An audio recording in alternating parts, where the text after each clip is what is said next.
Every single year, yeah, it never fails, I try.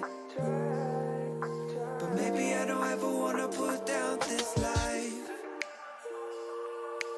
All I need is 21 days and I'm fine. January 1, I'ma still need more time. Every single year, yeah, it never fails, I try. But maybe I don't ever wanna put down this life.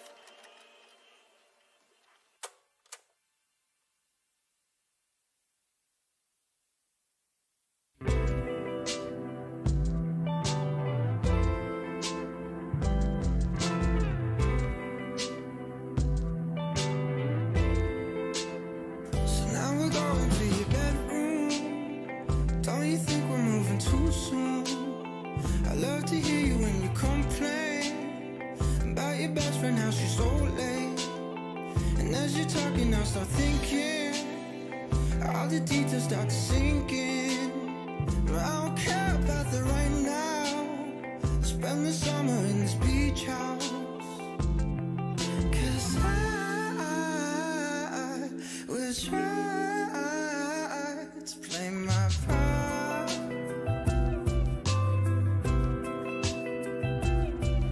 My lines memorized.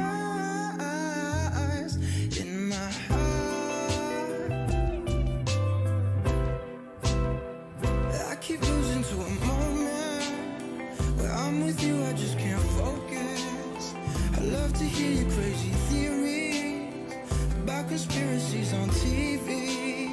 I know the truth and it's so simple. Blame it all on stupid impulse. And I keep living out of my head. Just forgive me for my silence. 'Cause I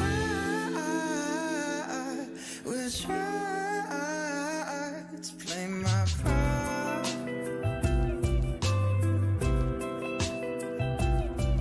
My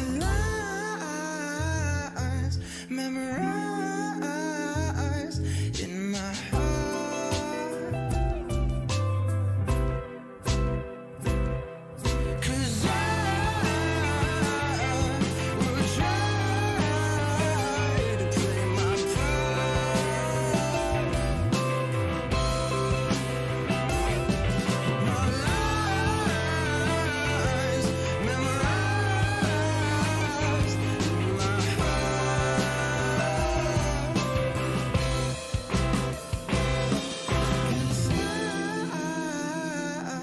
Will try to play my part.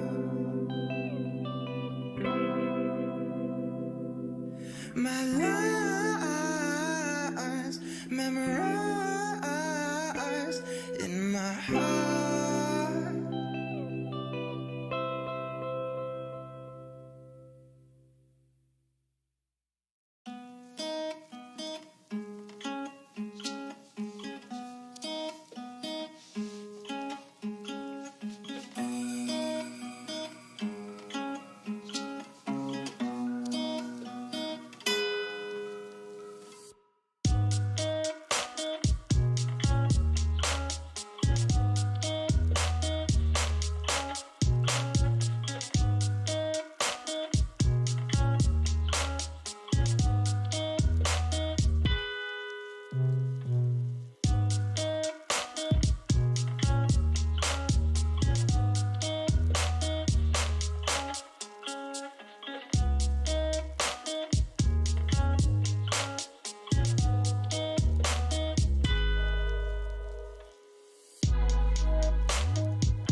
her walking down the boulevard.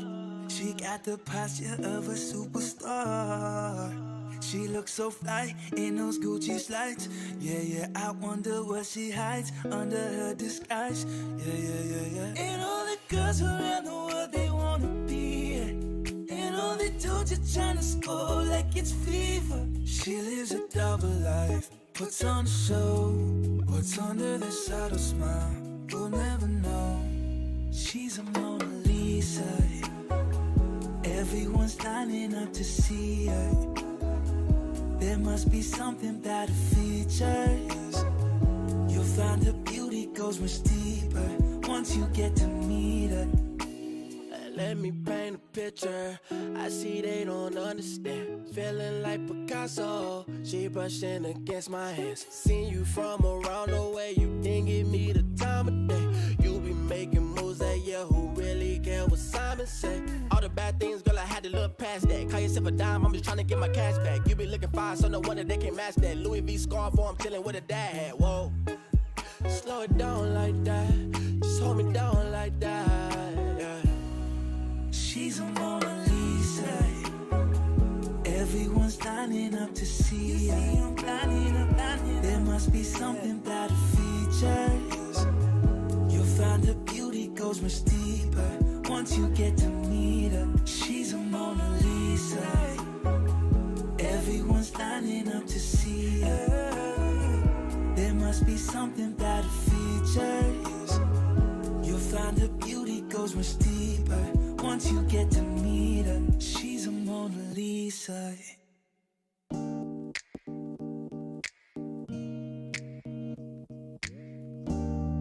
There's something about the way that you understand.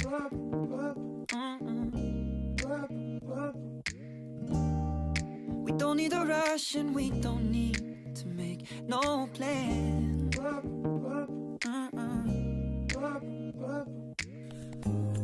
You say, pace yourself, slow it down.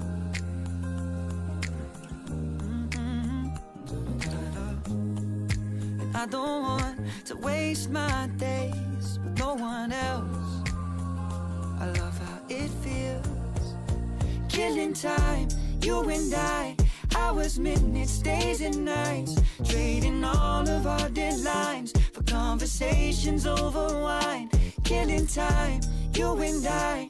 In this moment we're alive. Infatuated with your eyes and the way they look at mine when we're killing time.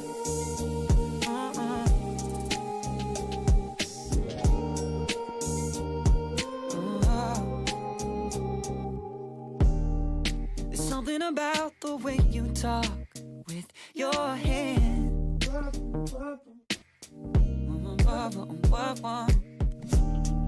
The way that you say my name when nobody's there. No, no. You say it's alright. Take your space if you need a break. And if I need to disconnect, that's okay. This ain't no race. Killing time, you and I.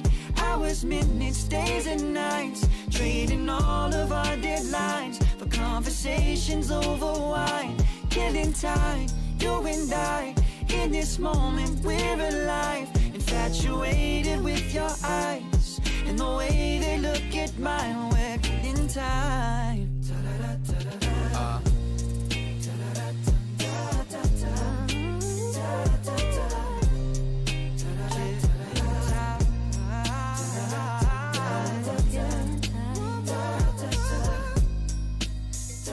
Killing time, you and I.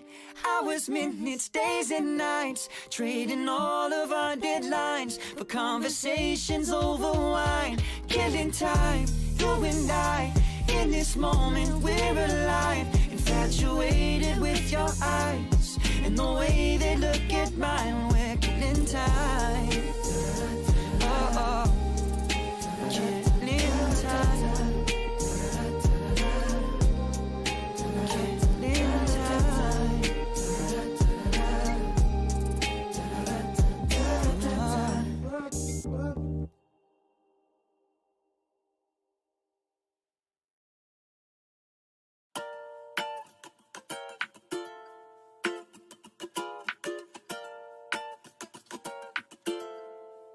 She my pineapple, yeah. She's sour, she's so sweet. Yeah. She got an attitude, I call her pineapple, yeah. She's sweet with sour moods, I need another double. She got an attitude, I call her pineapple, yeah. She's sweet with sour moods, I guess she's all I'm after. My little girl got a sour side, but you know I'm a sucker for some sweetness. Every weekend pulls you in, she knows your weakness. I tell her she's my princess, she just wants to be queen. I call her pineapple-ish, she says, what do you mean? She got an attitude, I call her pineapple, yeah. She's sweet with sour moods, I need another double. She got an attitude, I call her pineapple, yeah. She's sweet with sour moods, I guess she's all I'm after. Yeah, take a slice and look inside. You see the sweet, the nice, the harmless vice, the cold as ice. I need my pineapple consistently. I eat religiously, I need my sweetness instantly. And every time that she's around, she's sweet, I'm signing this, she's sour. Just wait an hour, my little flower. And every time that she's around, she's sweet, I'm signing this, she's sour. Just wait an hour, my little flower. She might be everything I need, but she's so sour, yeah. But she's so sour. If only she was just as sweet, but she's too sour, yeah. Yeah, she's too sour. She got an attitude, I call her pineapple, yeah. She's sweet with sour moods, I need another double. She got an attitude, I call her pineapple, yeah. She's sweet with sour moods, I guess she's all I'm after. She got an attitude, I call her pineapple, yeah. She's sweet with sour moods, I need another double. She got an attitude, I call her pineapple, yeah. She's sweet with sour moods, I guess she's all I'm after.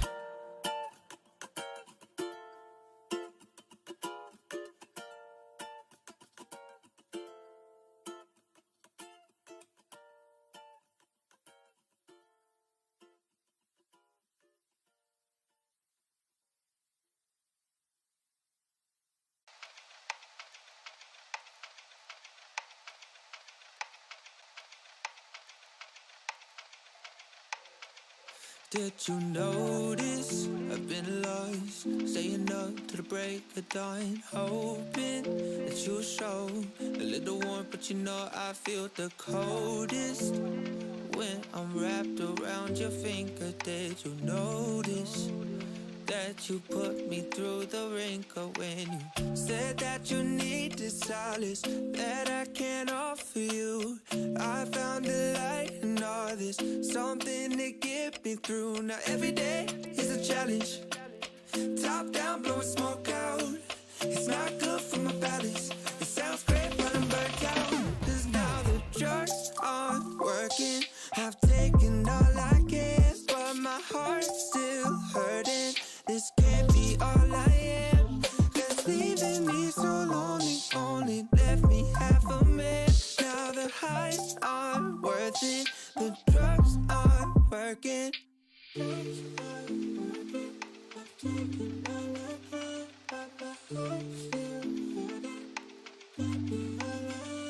Did you notice when I passed you yesterday that I was frozen? Thinking, flashing back, I can't live in the moment. My heart's still in the past, but we ain't spoken since you left me broken. When you said that you needed solace that I can't offer you, I found a light in all this, something.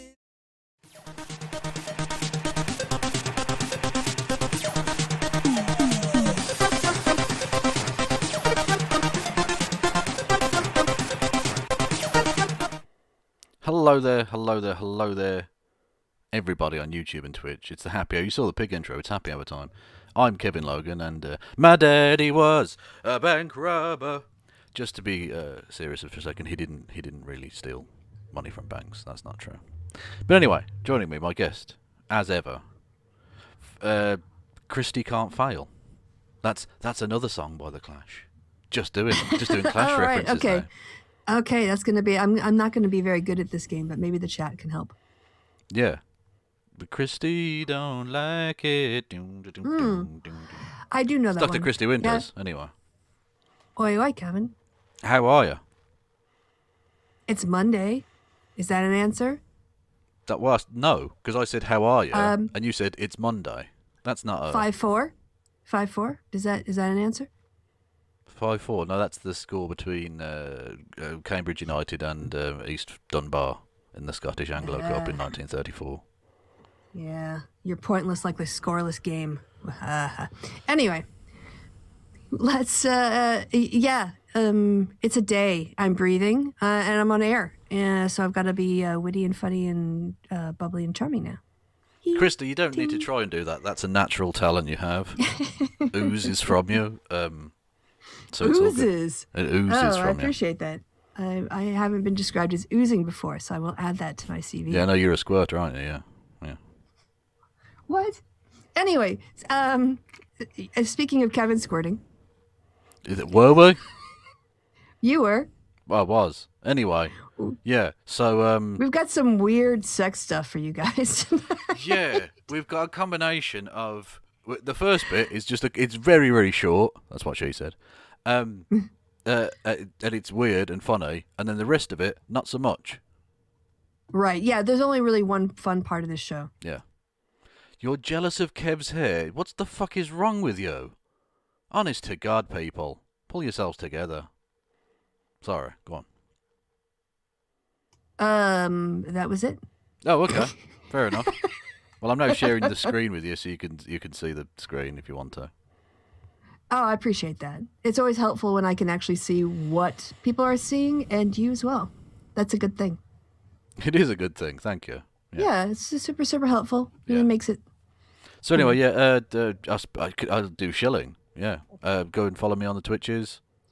Subscribe to me on the Twitches. If you've got a fucking Amazon Prime, you link it to your Twitch account, you can give me money from Jeff Bezos.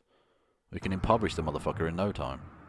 And what's that Streamlabs address? Streamlabs.com/KFLogan1875 for your super chats. 1875. There's absolutely no way YouTube are ever going to give me a fucking cent ever again. So. Well, not when you start your show, The Happy Vagina. No, absolutely. My Happy Minchin hour. That's not a show I'm going to be doing, by the way. It's fine. No, it's a reference to a pre-show. Exactly. On there. Indeed. So, yeah. Jordan Peterson's weird, isn't he? I was not sure this was an actual quote and not a deep fake audio. And then before the show, I looked it up and it's quoted on Goodreads. This comes from a book he wrote and decided to publish this thing. And then he did the audio version of it, which, again, just a series of bad decisions. A series of bad decisions. Yeah, one cannot control what you dream about. Although it does say quite a lot about you, what you do dream about. But you can absolutely control who you tell.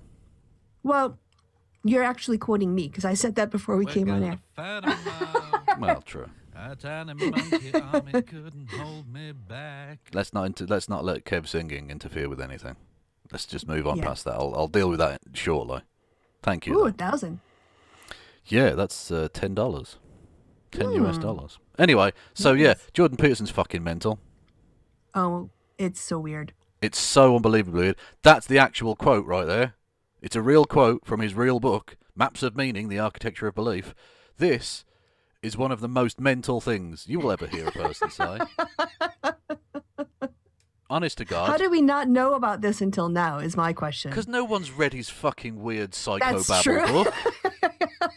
Have you seen? I've seen some of the fucking nonsense flow charts from the book where it's like the dragon of chaos and demon and female sexuality, and it's all just It was made gobbledygook. in a Word document, and it looks like shit and explains nothing. Yeah.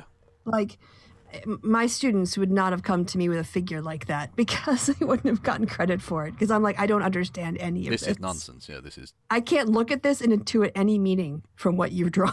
Which is ironic because the book's called Maps of Meaning.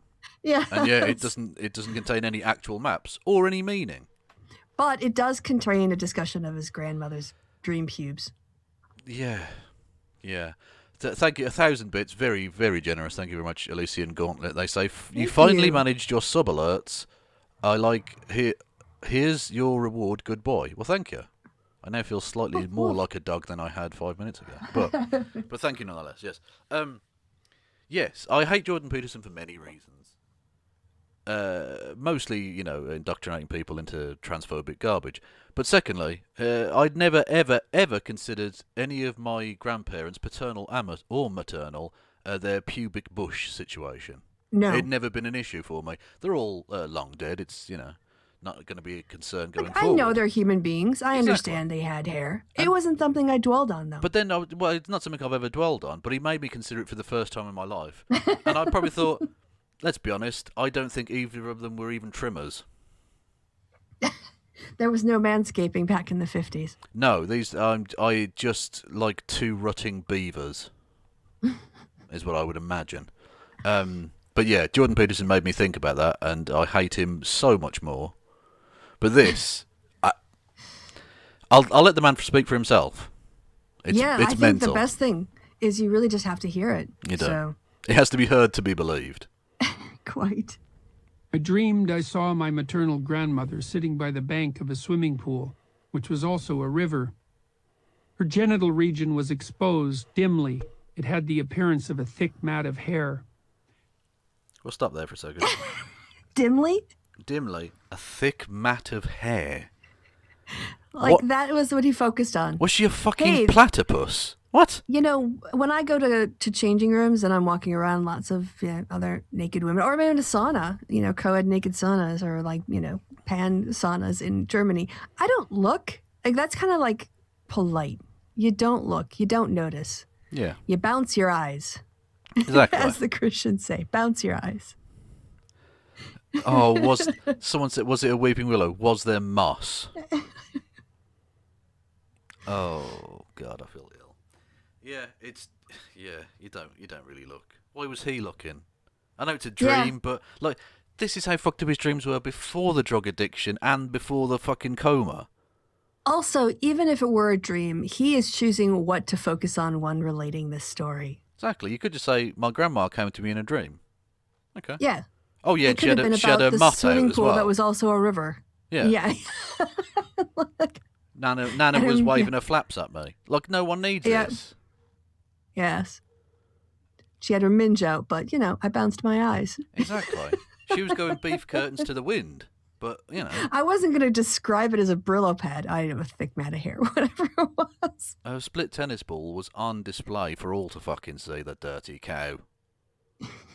Camel toe. Well, it's not even camel toe at that point. It's just No. camel paw in your fucking face.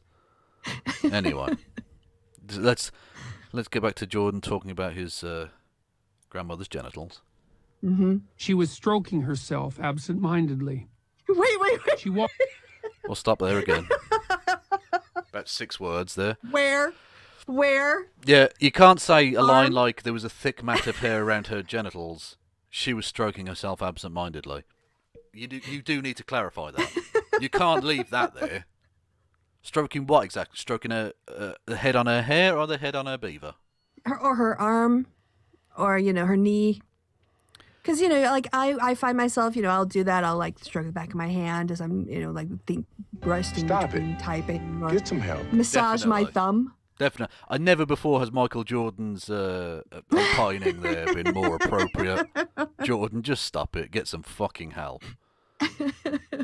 All right, we have to go back a few seconds. Just We to make do. Sure we, Thank you to Professor Rick for resubscribing. 8 months in a row. We're 1 month off of Stream Baby. I think he would be the first. It would be our firstborn Stream Baby. Good Lord. And Wow. I say 8 months. Woot. Woot indeed. Yeah. Start your breathing and pushing. that. We went. Oh, it skipped. Oh, well, never mind. Who cares? Of a swimming pool, which was also a river. Her genital region was exposed dimly. It had Also, the. I just noticed genital region. Who Yes. describes it like that? Yeah, what? Was it a cutout? Her Like, was she genital- naked from the waist down? Her genital district was in full of like what? Just weird. Was she wearing assless chaps? I mean, why? Doesn't sound like she was wearing anything. Well, why didn't you just say that then? Or Oh, was because she- you wanted to or was focus she on her covered- genitals. Was she covered like from waist upward? Like she was quite formally dressed. A nice button-down tunic, headscarf, Pearls. beautiful. Yeah, no, she looked well done up. A hat. Just forgot the bottom half completely. She's just come from, what do they call it, the ascot? Yeah, exactly. She looked really nice from the waist up. But I decided to look at her bush anyway. Yeah, where she's stroking herself absentmindedly. Yeah, absent-mindedly. Yeah, I don't know. Or absently. Absent-minded masturbation sounds interesting because usually, I'll be honest, I'm quite focused. You're in or you're out. Exactly. You know? Yeah, I'm quite like my mind is on nothing else. Frankly, I don't know what else are you thinking about at that point, other than I don't know, mental stimulant. But other than that, you're not thinking to yourself, "I wonder what I'm having for tea tonight." Yeah. Got some. Did I take out the bins? What recycling day is it again? Oh, we've got that mint, so I could do a casserole. Yeah. Oh, okay. Appearance of a thick mat of hair. Oh. She was stroking herself absent-mindedly. She walked over to me with a handful of pubic hair compacted into something resembling a large artist's paintbrush. It's so gross. It's so unbelievably fucking gross. Now I'm confused because paintbrush hairs are very straight. You went for the practicality of it. And pubes are quite, they've got kinks in them. You need horsehair, you madman. Horse pubes. Fucking Christ. Oh, that is the most Kristi thing I've ever heard of. Kristi's thinking about the practicalities. That would be useless as a paintbrush. Unless, you don't know, mate. It said a mat of fur. Maybe it was so compacted down. She had such a clod of fur upon her. Like a fucking... Maybe it was more like what do they call those? Those sticks that you sort of like scrape, like a knife almost sort of thing, where you kind of like would just, if you had like a heavier paint, just like Van Gogh. If I think about his style of painting, it's like he almost carved the painting from the paint. He just blobbed it on and carved it out. Shut up, Logan. Anyway, someone, Gray in the chat says, what a conversation. Tell Kristi I have slept with 2 different people with completely straight pubic hair. Okay. All right. Well, thanks. Were for you that. sleeping with a goat? Paladins. Also, do you know that they didn't sort of like have relaxers? Like the straighteners. Maybe his grandmother was fastidious in her combing of the bush. Maybe she combed the kinks out of the hair. So, like, should we look up how often pubic hair is kinky? No, Straight we should pubic not. hair No, as we a should percentage of the population. Maybe it's a recessive gene. It's not. I'll be honest, right? The most I'd ever thought about kinky pubic hair before, I was going to do a game online because my beard hair. Oh, it's not even here. My beard hair is quite, as you can see, quite kinky as well. And I was going to do a game called Beard Hair or Pube, where I would just get a hair from either, take a photo of it, and put it online, and people could guess. I found an especially unhelpful piece of posting from the Vulva Gallery, which goes, straight pubic hair is common, curly pubic hair is common, sparse pubic hair is common, dense and full pubic hair is common. Like, I think this is less scientific, and whatever you choose to do with your hair, make sure you stand behind your choice. All right. That's a motivational poster. That's not a science bit, is it? Whatever you decide to do with your pubic hair, that's your business. Okay, there's a Reddit. Thank God there's a Reddit that addresses this. Is there straight pubic hair or is everyone's curly? Well, okay. Phil Weddle says, here is a bit for your dimly lit thick mat of hair, Mr. Logan. Thank you. Thank you.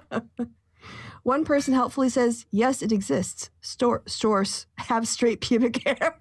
So straight from the horsehair's mouth, I guess. Oh, no. Oh, okay. Well, there you go. Thank you for diversifying my understanding of modes of pubic hair. Yeah, I'll be honest, I've never encountered a straight pubic hair person before. Yeah, I haven't either. Yeah. I mean, again, this is more from this is less checking out in locker rooms, bounce your eyes, more personal experience. True, but I've had friends who like to get their cocks out and stuff, so I've seen pubes, and I've never seen, straight pubes. Who are these friends, and when do they think it's appropriate to get their cocks out? They're British and always. That you can tell. You can tell if you couldn't tell from the accent. You could tell from that question that Kristi's not British. Oh, that's. Of course, yeah. You get are straight cis guys okay? Are y'all okay No. if you just get your dicks out? Again, Kristi. I don't have girlfriend. I don't know. I don't have friends with boobs who will just whip out a titty. This is not something that happens in casual conversation. True, but you've got bras and stuff on, haven't you? There's no impediment to getting your cock out, really. They've got a zipper for ease of access. It's very, very straightforward. It's 2 layers, and to be fair, depending on the shirt I wore, I could whip out a titty. You could. I could. I do have some Although you would, I mean, that would be a danger to nearby traffic. I feel with you because you've got big old jugglers. I mean, women, or I should say, Make sure mothers there are no small children walking by because you could injure one of them. Yeah. Breastfeeding, but that's for a purpose. It's not as a punchline. I haven't mentioned the zipper. I'm thinking, I don't think I've ever seen a guy get his dick out through the zipper with the button done up. It's usually over the top. That's usually the way it goes. Come on, British straight men, or possibly gay men. Cocks out is a thing, isn't it? That happen. I don't do it because I've got nothing to fucking show off, frankly. But especially guys with big dicks, they will get it out all the time. Anyone with a dick piercing, it's out every 5 fucking minutes. It's ridiculous. Well, I think there was a comment in your Twitch chat I saw go by. What's that? You could say Rory Cut's pubes are straight. He doesn't really have pubes, but thank you. Oh, it's lace. I have a group of friends who are obsessed with penile exhibitionism. Yeah, it's a thing. It's a thing. I can't believe cis straight men have been allowed to run things for this long. When this is how y'all behave when you were together. Well, the lust for power and the lust for people forcing people to look at your dick. I think that kind of psychosis matches up really quite well. I think that's how straight people have gotten to the position they're in because they're fucking psychopaths. Yeah, I can imagine Genghis Khan just walked around with his tackle out all the time. Yeah, who's going to say no to Genghis? He will literally actually kill you. So, who's saying put some trousers on? G-man, put some fucking pants on, bro. No, you get stabbed. So we've managed 23 seconds of this so far. And it's taken 20 minutes. Yes. Although the juicy stuff's at the front. Exactly. Yeah. Don't go around the back. Oh, you don't want to. No one needs that. I will hang around with people who get their dicks out. Anyone who gets their arsehole out, that's too much. It's too much. Yes. Well, it's good to know you have a line. Kev. I do. Just want to be flash the brown eye. Face. Oh, hang on, we missed that. Sorry, go on. We're gonna That's too long. I'm shortening that one down. That's too long. Go on.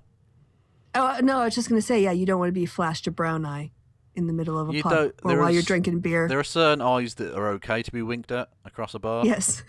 And one that's definitely not. Bilderberg says, for fuck's sake, I thought you would have finished by now. So they left and came back thinking to be you don't know me at all, do you? I could stretch this material out for fucking days. Anyway, Jordan Peterson, Nan's Bush, let's do this. She pushed this at my face. I raised my arm several times to deflect her hand. So Sorry. So we got through a whole 2 seconds there. Okay. It's amazing. Right. So I didn't make it this far. I didn't make it this far. Oh, there's still another minute and a bit left, Kristi. Good Lord. 68 seconds indeed. Nearly 1 second off being very nice. So let's recap the story so far. Yes. Paint a visual picture for us, Kevin. His nan stood there. It's canon now, we've decided. She's dressed really nicely from the waist up. To the nines. Got her hair done, lovely makeup, clean teeth, beautiful. Absolutely stunning. Completely. Nails done. Yeah, absolutely. Oh, you know, she's looking absolutely nice. She's looking at $100, which was a lot of money back then. And but from the waist down, she's flaps to the wind. She is. I mean, it's all on display. A thick mat of beaverish, straight pubic hair. Straight. We've decided it's straight. That's canon. That's canon now. That's a true part of the story. She has decided. I'm going to say she's plucked rather than raised a clump of that straight hair into a artist's brush style, and is now poking that towards her grandson's face. Yes. And he's attempting to deflect her with his arm. Going, ew, Grandma, no. Well, no, he hasn't said that. Well, so why I think would he's he just deflecting it? I think he's just saying already painted. It's weird. I mean, I'm kind of into it, Grandma, but this is weird and very possibly illegal. Can you imagine the Nightmare Fuel version of a reading of this? That one channel that does the weird Jordan Peterson, Dennis Prager. Ammon Productions or whatever it's called. Yes. Yeah. Oh God, yeah. I wonder if they've done this. They've not, though. I'm sure it's on the way. And I can't wait to see the visuals that will definitely get it taken down. By YouTube's terms of service. Well, you could show Grandma from the back. I would roughly take Jordan Peterson's grandma from the back. She's probably very dead. I imagine. She'd be about 100. Fucking hell. All right. Right, so this is very weird. All right, so he's dodging this pube brush. He's dodging his grandma's straight pube brush. Right. Probably getting, let's be honest, a little whiff as it goes by. A hint of minge. Hint of grandma's nunu. Very, very strange. Yeah, God. This is fucking weird, George. I always knew he had weird, like, psychosexual issues. And he's clearly passed them on to his daughter, because his daughter went as a slutty lobster to Halloween. Everything? Yeah. I was just... To everything? Yeah. Oh, not to every... No, to a Halloween. But she doesn't... That's not her usual mode You don't of know. dress.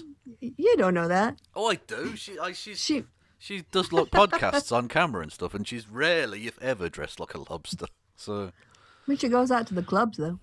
Yeah, absolutely. Well, lobsters get in free on Tuesdays, so... It's all good. Yeah. Finally, unwilling to hurt her or interfere with her any further, I let her have her way. She...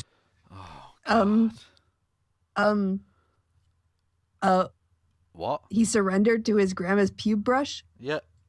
And not just that, but in the face. What is... What does this... Psychologically, what does this say about him? That's so much to speculate on here. Yeah. Like, it doesn't seem very cryptic. He's just weird about his female relatives, I think. Again, why would you tell this story? He's a deeply psychologically damaged, psychosexual freak, misogynist. Yeah. So an older woman who is trying to dominate him, a woman of authority, who he believes sexually and also wants to see as sexual less. And then he surrenders to her. Yeah. Also, it's like Oedipus, but if Oedipus had skipped a generation. It sounds like he wants to be dominated by a powerful woman. Well, Kristi, take one for the team. By giving one to Jordan. Strap on. Peg Jordan Peterson for us. What kind of rate are we negotiating here to compensate me for my emotional trauma? Hang on. Surely it would be fun to peg Jordan Peterson. Wouldn't it? Well, but then I'd have to experience his sexual gratification, and that's a little bit creepy to me. Because of him, not because of anything, just because of I know about this dream now. True. Look, what about if he's halfway through, he's just like, oh, Grandma. Exactly. Whoa. I'm backing out. No, I don't care how much you're paying. This is weird. Squeeze harder. Yeah. I'm a naughty boy. Oh, God. This is so creepy. Should we try and get through? Should we try and get through 10 seconds this time? Shall we? I don't think we will. No. He stroked my face with the brush gently and said, like a child, "Isn't it soft?" I looked at her ruined face and said, "Yes, Grandma, soft." Holy moly. Holy Yeah. moly. Yeah. I could say things, but it might get the video taken down. Almost certainly. Whew. What's the rest of this I video think that's now? a category on Pornhub or porn sites. This is just silence for the rest of the video. Oh, it is? Okay. Oh, that's disappointing. Yeah, well, that doesn't make any sense. Why did they do The that? yeah, the sex was funny. That was a good The sax was funny, the sex wasn't, to be honest. So that was Jordan Peterson. That's the actual quote, like I say. Wow. Yeah. In the dream as well, she had lost her capacity for self-control. Her genital region was exposed, dimly. It had the appearance of a thick mat of fur. Oh, wait. He didn't read that part out, did he? No. That she lost her capacity for self-control, so she was masturbating? Is that what he's trying to She'd get been at out. Oh, hang on. Well, let's read the full thing out. I dreamed I saw my grandmother in the bed. She was by the river. In real life, she had been a victim of Alzheimer's disease and had regressed before her death to a semi-conscious state. there? Why wouldn't you make that the first sentence of the... Anyway, that's kind of Yeah. weird. Okay. So he was dreaming about his mentally disabled grandmother sexually assaulting him? Well, I mean, he was unwilling to hurt her or interfere, but I don't want to get into the issues of consent in your dreams, because it's your dream. So True, but well, I mean, you can't consent anyway because it's a grandmother. So the consent doesn't even come into it. That would be sexual assault regardless. well, but it's a dream grandmother, so it's actually Well, you. yeah, and it's dream sexual assault. I'm not actually accusing his grandmother of sexual assault. I'm saying within the confines of the dream, she is naked from the waist down, apparently. Sexually assaulting him by putting her pubes on his face. It's just fucking gross. It's so gross. Who tells Again, this story? Yeah, that's the real question.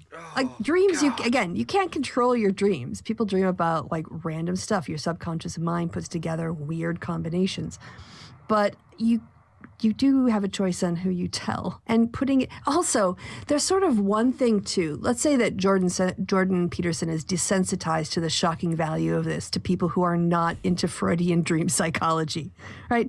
This might be something you would talk about with your colleagues or something on a personal level of a dinner party, because they wouldn't be shocked by this. Or a therapist. But yes, exactly. But just to put it in a book, edit yourself a bit there. Indeed. Yeah, I think. How is this going to sound to people? Could this be taken out of context? I mean, not to say this is out of context, but still, just on its face, how does it look? Well, I don't know what the context would be that would make this fine. There's no context that could be added that would be like, oh, that makes sense now, yeah. Okay, cool. Anyway, so that's weird, but at least sort of funny in a way. The next bit isn't. Let's go and do. Actually, we haven't even discussed. Who's going first? Should we go your video first? Yeah, I think Okay. yes, because mine's a little from an earlier time period, so we can end closer to the future. Why, people?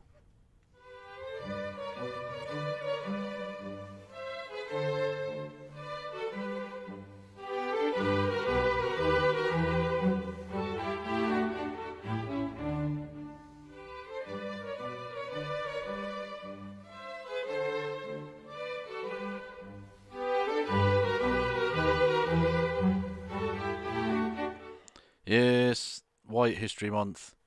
They wanted a White History Month. We're going to fucking give them one. Yes. Yeah. So, tell us what the fuck this is about, Kristi. This has been requested by Haruka in the chat. Every episode of every month we've been doing the happy hour since we announced we were doing this. And it's a topic worth discussing, and I felt, sometimes there are people who could just say it better than you can. So here we're going to give extra credit who actually gives credit to the person who wrote the script for this. Right. But we are going to discuss the Tulsa massacre, where white people destroyed the businesses, wealth, livelihoods, as well as murdered many of their fellow black citizens. And yet, in all the discussions about Antifa, there's no discussions about this event for which people were not properly compensated. So, yes. Okay, let's have a look then. The Drexel Building, Tulsa, Oklahoma, May 30th, 1921. In the third-floor lobby stands 19-year-old Dick Rowland, an orphan living with an adopted family who works at the white-owned parlor down the street. He comes here to the Drexel Building to use the restroom. Tulsa is a segregated city, and he has walked down the street to the Drexel and has taken an elevator 3 floors to reach the closest colored restroom. The door opens, and on the other side stands Sarah Page, the elevator's 17-year-old operator. He must know that being alone in any capacity with a white girl is dangerous for a young black man, but he has to get back to work. Rowland steps into the elevator, not knowing that what happens next will provoke a white mob to kill over 100 people and burn his entire town to the ground.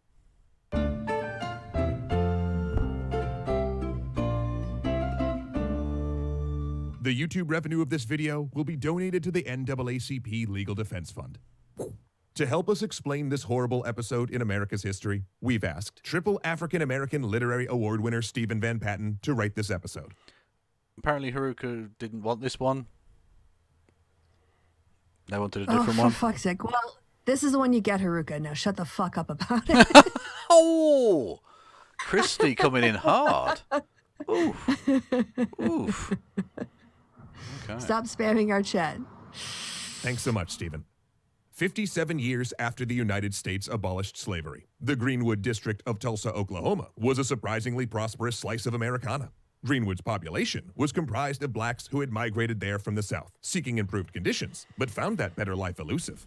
Originally, they tried to settle in Langston, Oklahoma, but were run off by racist whites before landing in Tulsa.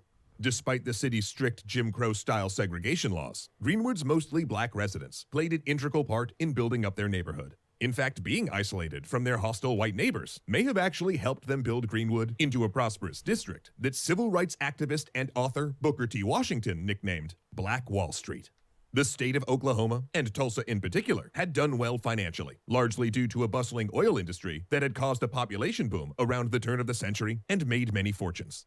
That success allowed white Tulsans to hire black people from nearby Greenwood as domestics. In turn, the Greenwood blacks saved their money, invested in their communities, and started their own businesses. And with those businesses came an opulence unheard of. It's said that on Sundays, the women wore satin and diamonds, and the men wore silk and gold chains. Historian James S. Hirsch reported, teachers lived in brick houses, furnished with Louis XIV dining room sets, fine china, and Steinway pianos. It was a monument to black excellence. Dr. A.C. Jackson, considered the most skilled black surgeon in America, lived in Greenwood. There was not one, but 2 movie theaters. And there was J.B. Stratford's 54-room hotel, the largest in America owned by a black man. All the more remarkable considering Stratford had been born into slavery. This was in stark contrast to other parts of the country, where American blacks were often forced to live in harsher conditions, especially in the Midwest and South, where the sharecropping system remained in place. There, they labored tirelessly on another person's land, surrendering the majority of their crops to the landlord. As a result, they were trapped in debt to white landowners, some of whom former slave owners. When blacks tried to improve their situation, white neighbors often responded with violence, whether individual or communal, and black men who showed ambition were often targets of lynchings. But in early 1921, life was anything but bleak in Greenwood. The town had become a place of pride, hope, and opportunity. For a time, things were so good that others began to migrate there, including black veterans from World War I who were eager to start new lives in the country they had helped defend. Is HelloFresh worth the price? Oh, for God's sake. Absolutely. In the beginning, I was doubtful too. That nickname, Black Wall Street, coupled with the success of Greenwood's black inhabitants, would feed a growing resentment among whites in the neighboring towns. And that's the thing. It's when we talk about like reparations and stuff, Mm-hmm. It's for stuff like this. Whenever black people have tried to get ahead, yes, they've been held back, either by legislation or just by direct action, like burning it's this like shit 40. Yeah, it's 40 acres and a mule plus this shit. down. It's not just about 40 acres and a mule. I mean, exactly, again, it was systematic attempts to stop them from economically progressing. Yeah, indeed. Yeah. By some accounts, the black residents of Greenwood had become relaxed and stopped caring about Jim Crow laws or any other trappings of white supremacy because, well, why should they? Not only were they not doing anything wrong, they had earned everything they had through hard work and smart practical investments. But that resentment was simmering when Dick Rowland stepped into the elevator in the Drexel building. Now this part gets hazy, because there are only two people who can tell us what really happened in that elevator. All we have are rumors. Later observers pointed out that the elevator was faulty and never stopped level on the 3rd floor. They claim that Rowland must have tripped and grabbed Paige to prevent a fall. Some say he stepped on her toe. Another theory even suggests that the two knew each other and something more personal was in play, though that was never proven. But what we do know is that whatever happened, Miss Page screamed, a building employee called the police, and Rowland was seen running out of the Drexel. Police pursued Rowland for assault. A local paper printed a story about the incident, saying that Page's dress was ripped, which was a common euphemism newspapers used to imply sexual assault. Details of the alleged crime swelled as the story traveled from person to person until it was so exaggerated that people said Rowland had raped Page in the elevator, and he was arrested the next day. From the 1st to the 3rd floor. Yeah. That's where he traveled. Yeah. So it's bullshit. This is also kind of underscores my point that you have to deal with racism before you can have economic class solidarity. You know? So, also the use, we talked a little bit during the course of this about women's role in all of this. There is no doubt that women crying rape against black men was a consistent way in which women gave vent to the evils of lynching and white supremacy during this time. Yeah, help participate in it by instigating it. Yeah, absolutely. Many black men were lynched on entirely false allegations by racists, Hey, vigilante justice was nothing new to Oklahomans, and after Rowland's arrest, a mob of armed, angry white men appeared at the courthouse with the intent to lynch him. Then, black men from Greenwood arrived to protect young Rowland, 24 at first, but finally around 75, some of whom were trained World War I combat vets. And hotel owner J.B. Stradford tried to act as a peacemaker as racial slurs and threats filled the air. Then, a gunshot, return fire. A running gun battle ensued as the black men retreated back home to Greenwood. What followed was a siege. The men who had sought to protect Rowland took positions and readied themselves, but they'd soon be overwhelmed. Tulsa's white vigilantes were better armed, had them outnumbered, and now had official support from the police. Angry white men from neighboring towns quickly answered the call to arms, many of them hastily deputized by local authorities before indulging in the chaos. During the attack, the whites deployed a machine gun on a hill and fired into a church, killing the people sheltering inside.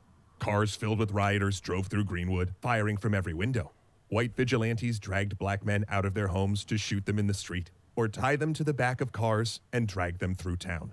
Mobs smashed windows and kicked in doors to loot personal items like jewelry, furs, and other valuables. And as many as 6 airplanes flew overhead, raining dynamite and accelerant on the entire area, destroying homes and workplaces, from attorneys' offices and beauty salons to hardware stores and funeral homes.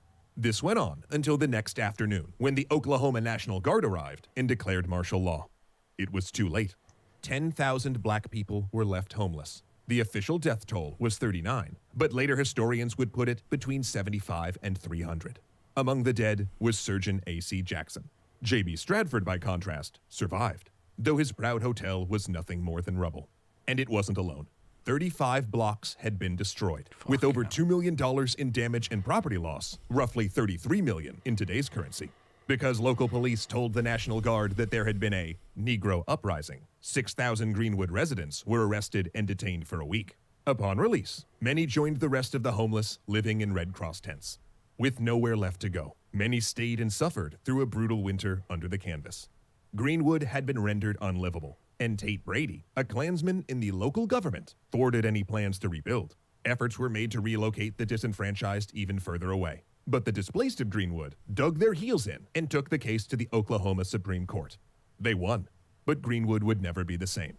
And today, much of whatever was left of Black Wall Street has been paved over as part of Interstate 244.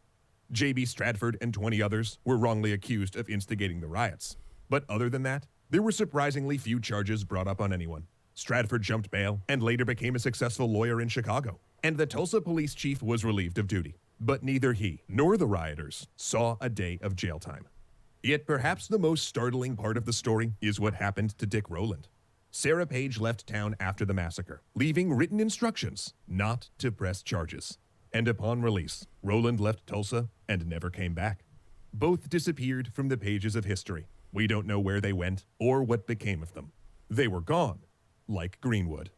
On a personal note, I find it incredibly distressing that this incident and others like it were not more widely taught in U.S. schools. It's hard to imagine how we're supposed to progress as a society if we can't own up to our transgressions and recognize wounds that need healing. Because while this is a terrible story, it's also a necessary story, one that we cannot afford to forget. Legendary thanks to Ahmed Ziad. Yeah, I only knew that story sort of tangentially, I think it was. Because that's where Trump went for his rally, wasn't it, on Juneteenth? Yes, it was. Yeah. Yes. That's the first time I'd ever heard of any such place as Black Wall Street. Yep. And I'm a fan of history, as you know. So America really has done all it could to try and bury that story.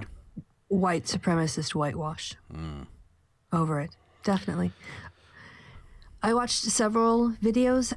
This was the best one in terms of like efficiency, and also it gave a lot of extra information about the story that the other ones hadn't. So yes, I hope people feel like they've learned something from that. Yeah, Nick, save your ACAB for my story. That's the police do. It's even worse. Well, actually, technically, yeah, in terms of a cover-up, I suppose. I don't know. Anyway, my story is much more recent. That being, this is a face and indeed an image that British people will be very familiar with. In 1993, the man you see on screen there is Stephen Lawrence. Well, he was barely a man. He was 19 years old. He was murdered by a racist gang, and the police cover up afterward, which it wasn't just incompetent, it was malicious and complicity in the crime. It changed Britain forever. The stories I'm going to be telling you this week, assuming we do all, the three, will give you a little bit more of an indication as to the Britain I grew up in. They're going to be sort of more modern stories. And the Stephen Lawrence case and the fallout from it and racism in policing, this was the mood music to race relations in Britain as I grew up. So, let's have a look. Stephen Lawrence was murdered because he was black. Few crimes in recent times have had such a profound or long-lasting impact. Injustice, watershed, landmark are all used to describe the Lawrence case. The thing that makes Lawrence particularly important, and why I think the Stephen Lawrence case is the case that is apparently changed the nation, is because it hinges on something else.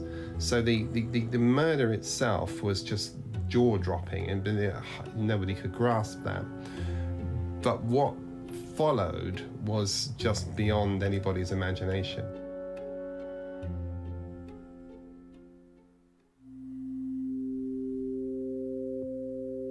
I remember the Stephen Lawrence case very well. It was the day before my daughter's birthday, so it was the 22nd of April 1993, and I remember it extremely well.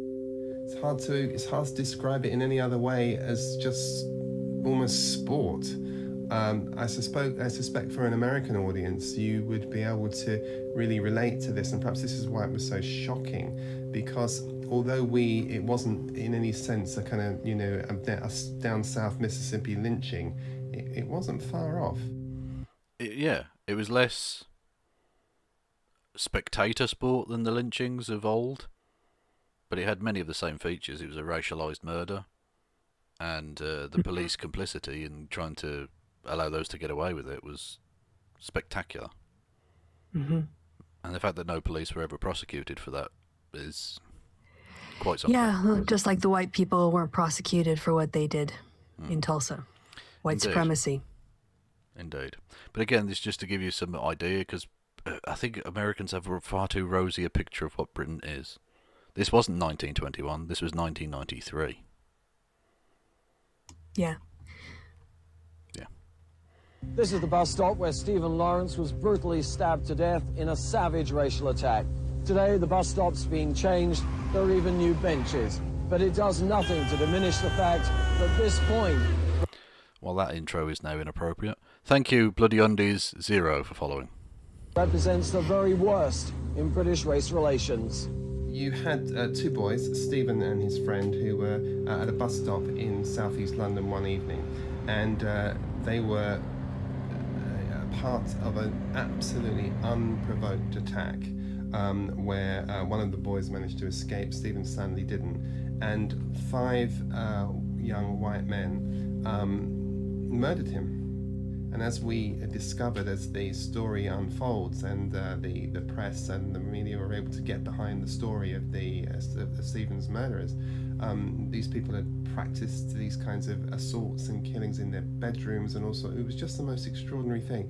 And it was the premeditated nature of it that I think people found so very, very difficult. In the days following Stephen's murder, the police received several tip-offs, and all sources pointed to the same 5 suspects. Brothers Neil and Jamie are caught, Gary Dobson, Luke Knight, and David Norris.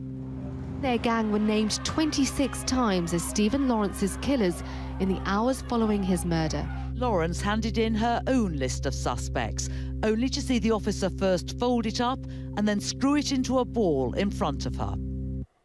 That's his mother gave a list, the same list that everyone else gave. Everyone knew who these people were, and the police screwed it up in front of her. Yeah. They would not listen. If I could talk a little bit about, I can talk about my perception of British police racism at some point, but maybe afterwards is... No, well, as we're stopped, go for it, yeah. Okay. Well, here's the thing, when you have, so comparing, being an American and the way that we've had to, because the people we enslaved lived with us and were our neighbors, we've had to face more directly the consequences of slavery. And for centuries, the way it was dealt with was just to repress everyone. But with civil rights, moving on into the 1960s and things, America has not wanted to talk about race, but it's always had to confront it. In Britain, my perception was like looking even at at shows back in the 80s and the 90s, people of color just didn't exist really. And they didn't have a voice in the media. Like the issues were not covered that much, it seemed to me. It wasn't something that you saw portrayed in police dramas until probably not Life on Mars, but the one that came after that, where people actually started to more direct, I guess maybe more a bit in the 90s, but still it was always my impression that racism, it was so poisonous because it wasn't even confronted, let alone talked about. Yeah. Unless something egregious happened. And then the reactions were mixed. So I think it's because Britain is so white that white people can just kind of ignore it from the BBC on down, whether that's news or the production of television content. So yeah, I think just getting Britons to acknowledge there is racism in the society is still, it hasn't been taken as a step. Yeah, absolutely. Yeah, I think that's still true to a large extent. There are more people of colour who have a voice in this, but by and large, it's still a white man's story that gets told through the press, through the media, through art. Yes. And in many ways, that's a more insipid form of racism than in America, because at least in America, it's like an issue, like it gets talked about, it's a thing, whereas people in Britain basically pretend like, oh, there's no racism here. Yeah, even like labor, as I'm trying to think back, new labor was what I knew more than old labor. But, dealing with, like sexism, it was more front and center. Yeah. And they kind of, talked about BME at the time, candidates. But dealing with the racism, that wasn't ever discussed. No. So. Well, racism, as we saw with the Meghan Markle thing very recently, it's still at the core of what Britain is as a nation. Grenfell Tower, a fantastic example, Haruka. Yeah, Grenfell Tower, dozens of people of colour, mostly immigrants, or certainly largely immigrants, just allowed to burn to death for want of a few pounds. I mean, just unspeakable cruelty enacted upon people of colour in this country. And like you say, it's like in America, you feel like it could change because at least it's being acknowledged to some extent. Like even if it's being sort of reckoned with, I guess you could say. It's been like the civil rights movement is a reckoning with what whites have been doing to people of color. Yeah. Whereas Britain pretends not to be that, which is arguably more dangerous. It's like when you guys, let India have their independence. Suddenly, okay, well, racism's over. Yeah, exactly. We're not doing it anymore, so it's fine. Yes. No, well, we still are. We're still financially exploiting them in exactly the same way we were before. We're just not doing it quite at the barrel of a gun, albeit that implicit threat still remains. Yeah, now we do it through capitalism rather through politics. Exactly. This is not the 19th century. You don't put boots on the ground anymore. That costs money. What's the point? You put franchises. Exactly, yeah. Exactly. Well, you just get BP to like buy places and buy politicians. It's fine. It's really easy. Then you can sell them loads of guns. Yeah, it's ridiculous. Anyway, yes. In terms of as Tony says, the stories of 70s and 80s racism. Check for Wednesday. I'm going to be talking about Ron Atkinson, a name that British people might be aware of, foreigners won't be.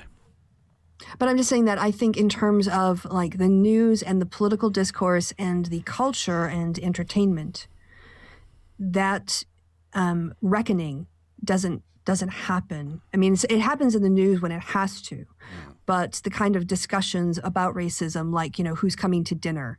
There's no like British version of that, right? Yeah, exactly. So I think that's the kind of thing that I'm talking about. It's not even. It's still it's they're in the denial phase of their own racism. Oh, absolutely. Like Americans realize that there's some like individuals be like, I'm not racist, but there's some racism. Here, no, we're not even a racist country. We're not a racist country. A whole country of not racist people. But they're not anti-racist. Yeah, exactly. Yeah. Trans Gamer Girl is absolutely correct. There was no doubt as to who did this, and the police wouldn't listen. In fact, I would go so far as to say the police were complicit in the fact that most of those who did this did not suffer any punishment whatsoever. But the video explains. Yeah.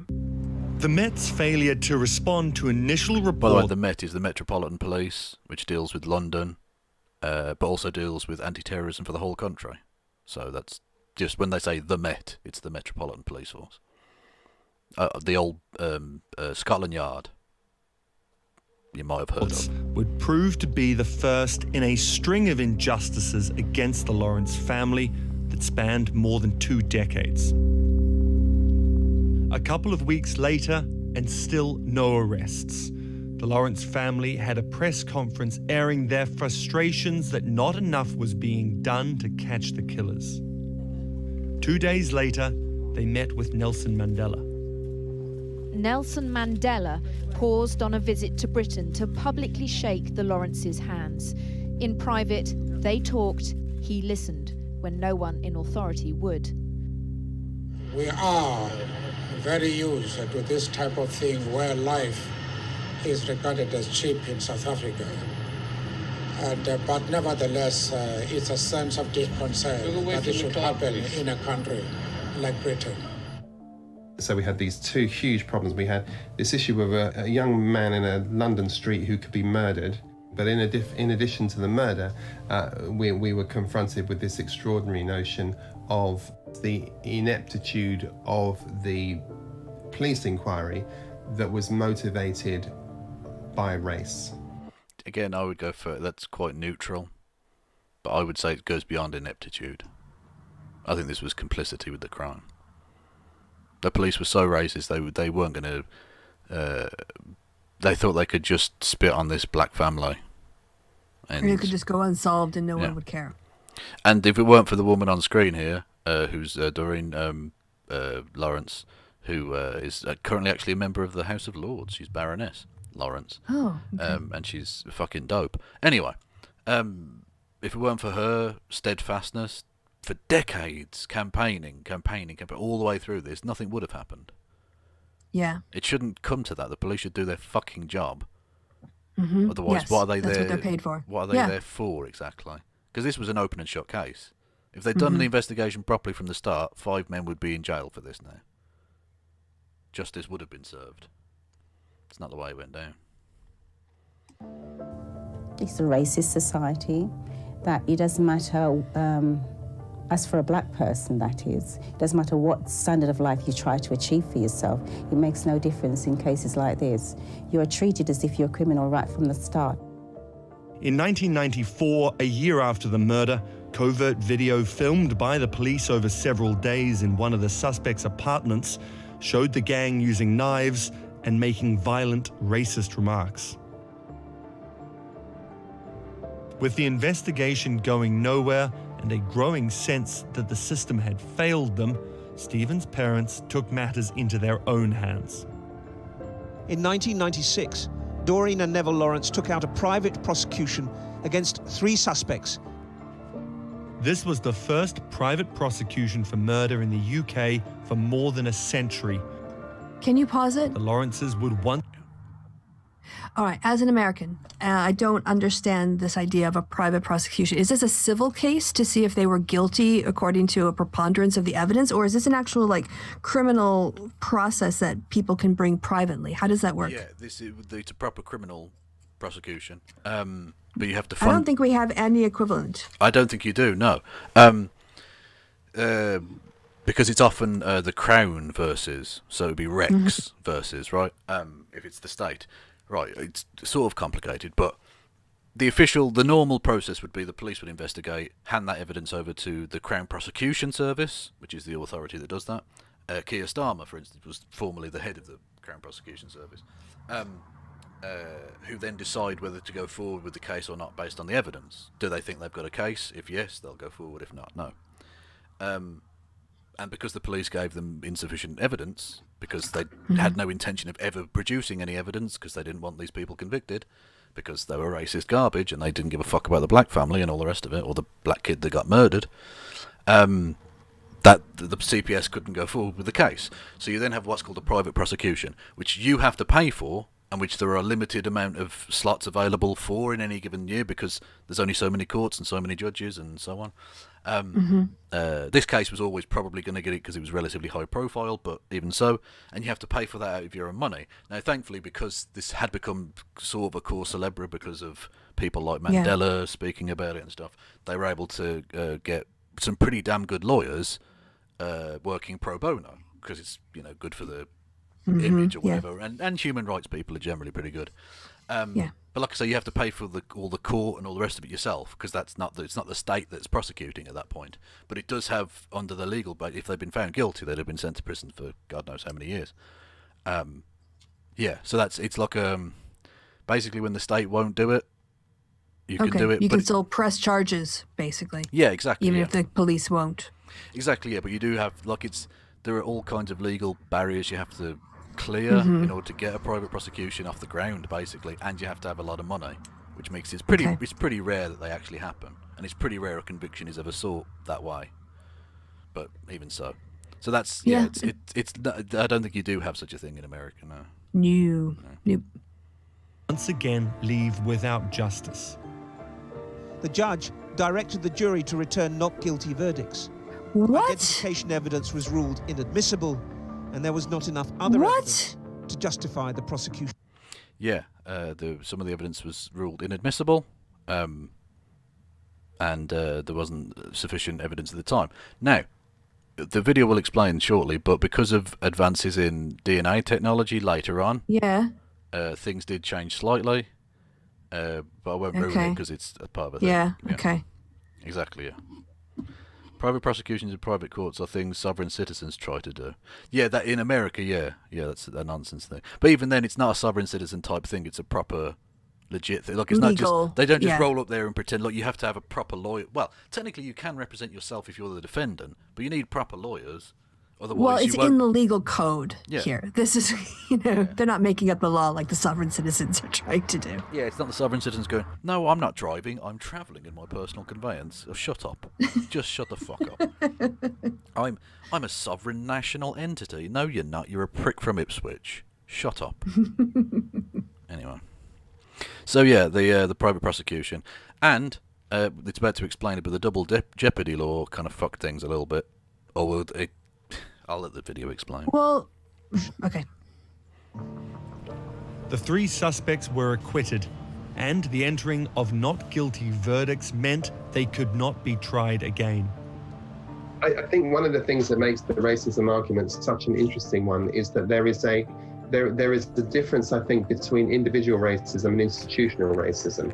So, and I think that most people would be askance at the idea of being accused of being racist. But because we live so comfortably in a racist system, it's difficult to reconcile those 2 points, because self-evidently the system is racist. In 1997, the Lawrence family registered a formal complaint with the Police Complaints Authority about the Met's handling of the investigation. Soon after, the Daily Mail, a national newspaper, ran a front page accusing the men of killing Lawrence and challenging them to sue for libel. Now, this was one of the most mind-blowing things that I think ever happened in the British press. Yeah, I was a little bit surprised at where that went. Yeah, this was mad. Because everyone will know the Daily Mail, racist as fuck. Literally the paper that supported the Nazis. The actual OG brown shirt Nazis, right? Crazy shit. Now, they've had to hide their racism but in more creative language types since those kind of times. But they are still racist as fuck. They're right-wing as fuck. But they did do this. This is their law and order. Well, yeah, absolutely. But even so, because there are plenty of other cases where white people don't get justice that they could have gone with. And there was no need for them to do this. They potentially put themselves in some legal jeopardy, although I think they were being ballsy enough to think they're not going to try and sue us, because then they'd have to go through all this again, and it would open up all kinds of potential new evidence avenues and stuff.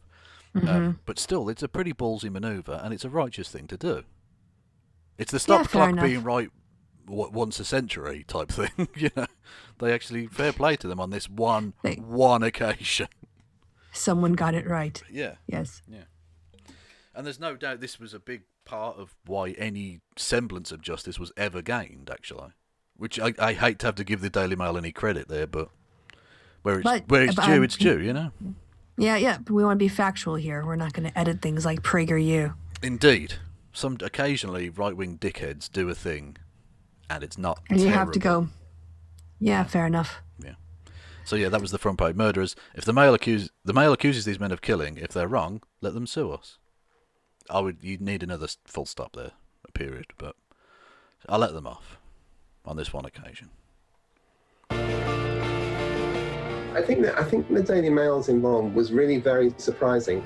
If you think about the Daily Mail is the sort of Fox News of the UK broadcasting environment. And this was very much a CNN story, if you like, if I can put it that way for you. And the fact that just to answer a thing in chat. No, you can't. It can't be like a random person that does the private prosecution. You have to be an interested party. So in this case, it's the parents of the deceased person. Like the example they say, can you prosecute for killing Princess Diana? No, because you're not related to that person. You don't have standing. You don't have standing. Yeah, I don't know what it's called. Is it called standing in British courts? I think it might be called something else. But it's effectively the concept the is the same. same. Yeah.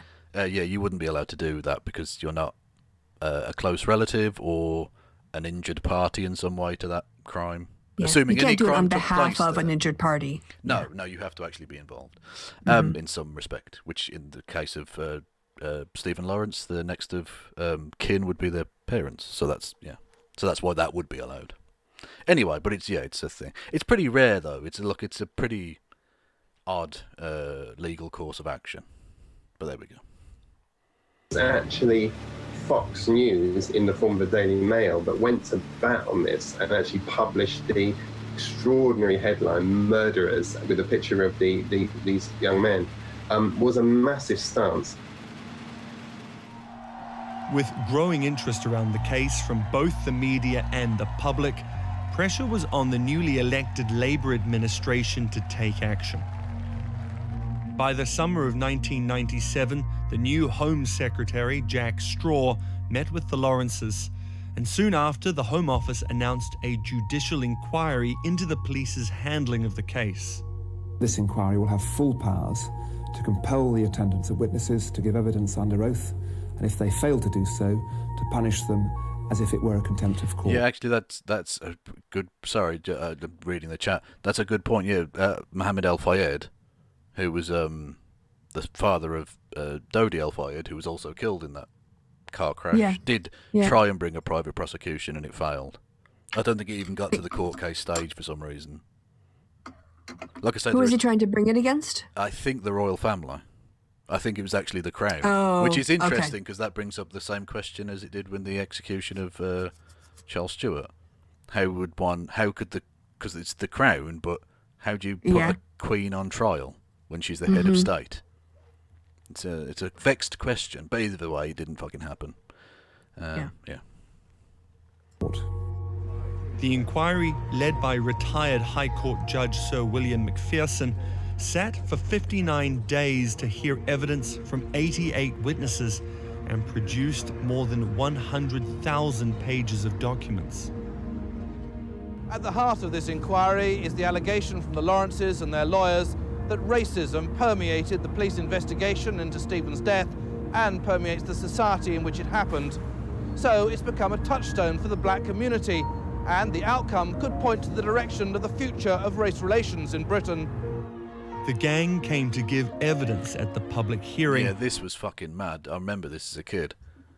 The five of them turned up, refused to answer any questions, because they were legally obliged to turn up. But you can't make you speak. So they just turned up and said no comment. And then when they left, they were like spitting at the crowd and swinging punches. It was like a riot. It was fucking mental. I remember as a kid, this was just like, what is this place? This shouldn't be happening. What? Yeah, this doesn't seem right because it's not. Because everyone knew these 5 men are murderers. Got away with murder. Not a single person is under any doubt that that's the case. But it's about legally being able to prove it, you know? Having been told they will face prosecution otherwise, a huge crowd gathered outside the hearing, hoping to get a chance to see them take the stands.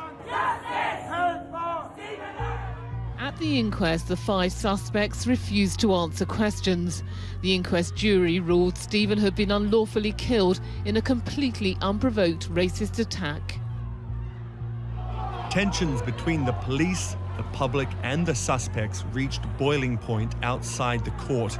And the inquiry was adjourned for 3 hours after police fired CS gas on protesters. The men spat and hit out at the crowd whilst police escorted them back to their vehicles. In 1999, 2 years after the inquiry began, Macpherson made 70 recommendations and delivered a damning final verdict.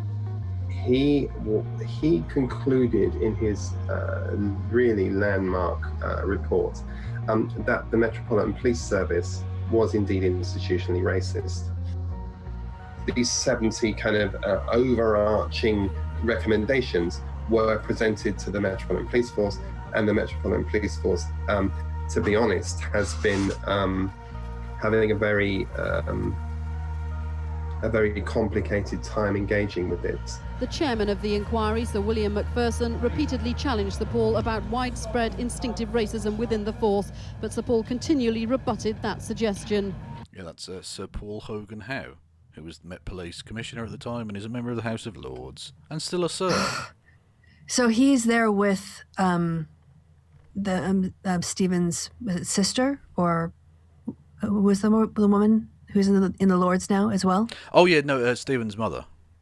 And his mother. Yeah. So they're both there. Yeah. Wow, that's a twist of like historical fate. Yeah, it's a thing. It happens all the time. There are that less than august chamber is filled with some of the greatest people in the country, and undoubtedly some of the worst. Yeah. Very, very strange. Much like the Commons in some respects, I suppose. I find it difficult after 5 years for the Commissioner to still be saying that he felt that there was no racism or corruption involved in Stephen's case. Yeah. So if that wasn't racism and it wasn't corruption, I still haven't given the answer as to why Stephen's killers are still walking free. The inquiry prompted some serious changes within the police force and led to the Race Relations Amendment Act in 2000 that strived to eliminate discrimination and promote racial equality. Yeah, that bill was passed in 2000. And he died 2000. Well, yeah, but it should have been in law for decades. Yeah. But yeah, it took years. The year 2000. So 21 years ago. Mad. Fucking mad. Britain's a messed up place, man. You can put nice lipstick on the pig, but we are a pig. Okay? The problem of racism is it's so deeply woven into the fabric of our society that it is by no means a simple thing to resolve. The inquiry may have shone light on institutional racism, but it didn't bring the result the Lawrence family so desperately wanted, the conviction of their son's murderers. In the 11 years since, there have been 3 murder investigations, 2 police reviews and a public inquiry, yet his killers still remain free. Now the Crown Prosecution Service says it's unlikely the case will ever be solved. But then in 2005, double jeopardy, the rule preventing suspects being tried twice for the same crime, was scrapped. Not quite scrapped, it was significantly amended to allow for, if you've got significant new evidence, you can be retried for the same Reopen the case, basically, with new evidence. Yeah. Not just not a second go at the apple with the same evidence. Exactly, yeah. Which I think is a fair thing. Yeah, the law has to be responsive to advances in technology, and if we have an opportunity to solve unsolved crimes with new evidence that wasn't available to the jury or the prosecution or the defense to investigate at the time, then we should have a new trial, because it's not being targeted at them because for political purposes, it's trying to get justice. Yeah. And that was the whole thing about double jeopardy, was people would just be prosecuted until they got the result that, to prevent that. Yeah, exactly. Judicial harassment, basically. Yes, correct. Peterson had recommended in his report 6 years earlier. But with no new evidence, this offered the Lawrence family little hope. At every turn, the Lawrence case makes history. They literally challenged every step of the way, and whatever obstacle was in the place, statute, law and so on and so forth, they just overturned it. A tiny spot of blood found on the collar of Dobson's jacket has a 1 in a billion chance of not belonging to Stephen. Other fibres from the dead teenager's clothing were allegedly found on a multicoloured cardigan. Using the latest forensic technology, new evidence was found during a cold case review of Lawrence's murder that tied 2 of the previously acquitted suspects to the case. In 2011, the trial of Gary Dobson and...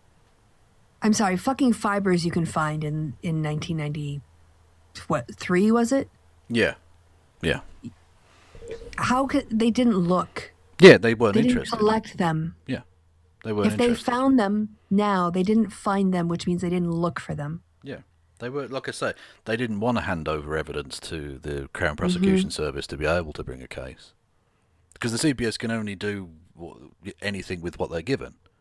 Right, yes, exactly. And if the evidence is sat there unexamined properly, or if there's analysis that's lacking, because they won't follow up obvious leads.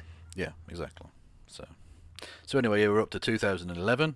A case is brought Fibers, fibers are iffy. Fibers are at least you can tie them. It depends on how rare the fibers were and where they were found, but they are links that the defense would then have to answer for. And it'll be up to the to defense to explain the probabilities of that thing being found or whatever else. But the blood is a little harder to explain.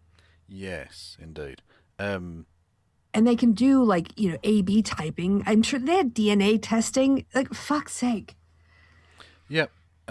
So 2011, 2 of the 5 are brought on charges because that DNA evidence links 2 of them. So 3 are still free. They're still walking the streets now. But 2 were brought up on charges. So. David Norris for Lawrence's murder begins in light of the new evidence. It took a long time for justice to ride out in the Lawrence case. Doreen watched the many suspects in her son's murder walk free from courts and inquiries. 19 years later, only 2 of them have been convicted. A failure, she says, of politicians as well as the police. And the public. 19 years. And the public. I'm sorry, but, ultimately it was a population that let this ride on for years and years. So it's institutional racism is supported by the indifference of white supremacist attitudes in the population. Yeah. Oh, yeah, absolutely, yeah. Years later, 19 years, let me say that again, before Dobson and Norris were imprisoned. So there are 2 things about that are extraordinary. One is it took 19 years for them to be brought to court again and charged and found guilty. And 2 is that 19 years later, Baroness Lawrence was still as resilient and as committed to this as she was 19 years previously. We pay tribute to Mr. and Mrs. Lawrence's courage and dignity. They have contributed to major changes within policing, the law, and indeed within society as a whole. Not that significant within the police, I have to say. They're still racist. I mean, they're probably less overtly so now because they don't want a repeat of this PR disaster. And beyond no illusions, this was a PR disaster for the police. Attitudes towards the police were changing anyway, but this showed so blatantly how fucking skewed the system was. Yes. Yeah. Doreen Lawrence continued to campaign for justice for her son as well as for other victims of racist crime. In 2013, Doreen was awarded the title of Baroness for her relentless work within the community. She has been, really embedded in the psyche of this nation because of the work that she's done and the sacrifice she's paid. It's hard to explain it in terms of what it looks like, but it was in a way it was our own. It was our probably the most important criminal justice struggle in terms of the black story in this country in the last however many years. Black Lives Matter! Black Lives Matter! Policing has long been a focal point for concerns over racial injustice in the UK. And despite changes sparked by the Lawrence case and the landmark Macpherson inquiry, black people and ethnic minorities in Britain are still disproportionately represented when it comes to police checks, imprisonment, and deaths in custody. We need to remember that the UK is not innocent. We are a physical representation of our support for George Floyd. We are a physical representation of our support for Stephen Lawrence. I think there is a very challenging conversation to be had about race and a challenging conversation to have about racism. I think there is enough evidence to suggest that racism is in the DNA of this nation. Yeah, absolutely. Absolutely. Someone asks, what does the title of Baroness do? It means you can sit in the House of Lords. It's like the female equivalent of Lord such and such.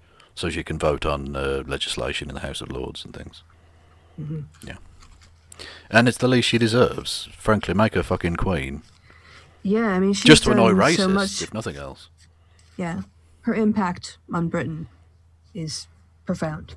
Oh, God, yeah. Absolutely. This story, it can't be overstated, the impact that's had. But, yeah. It gives you...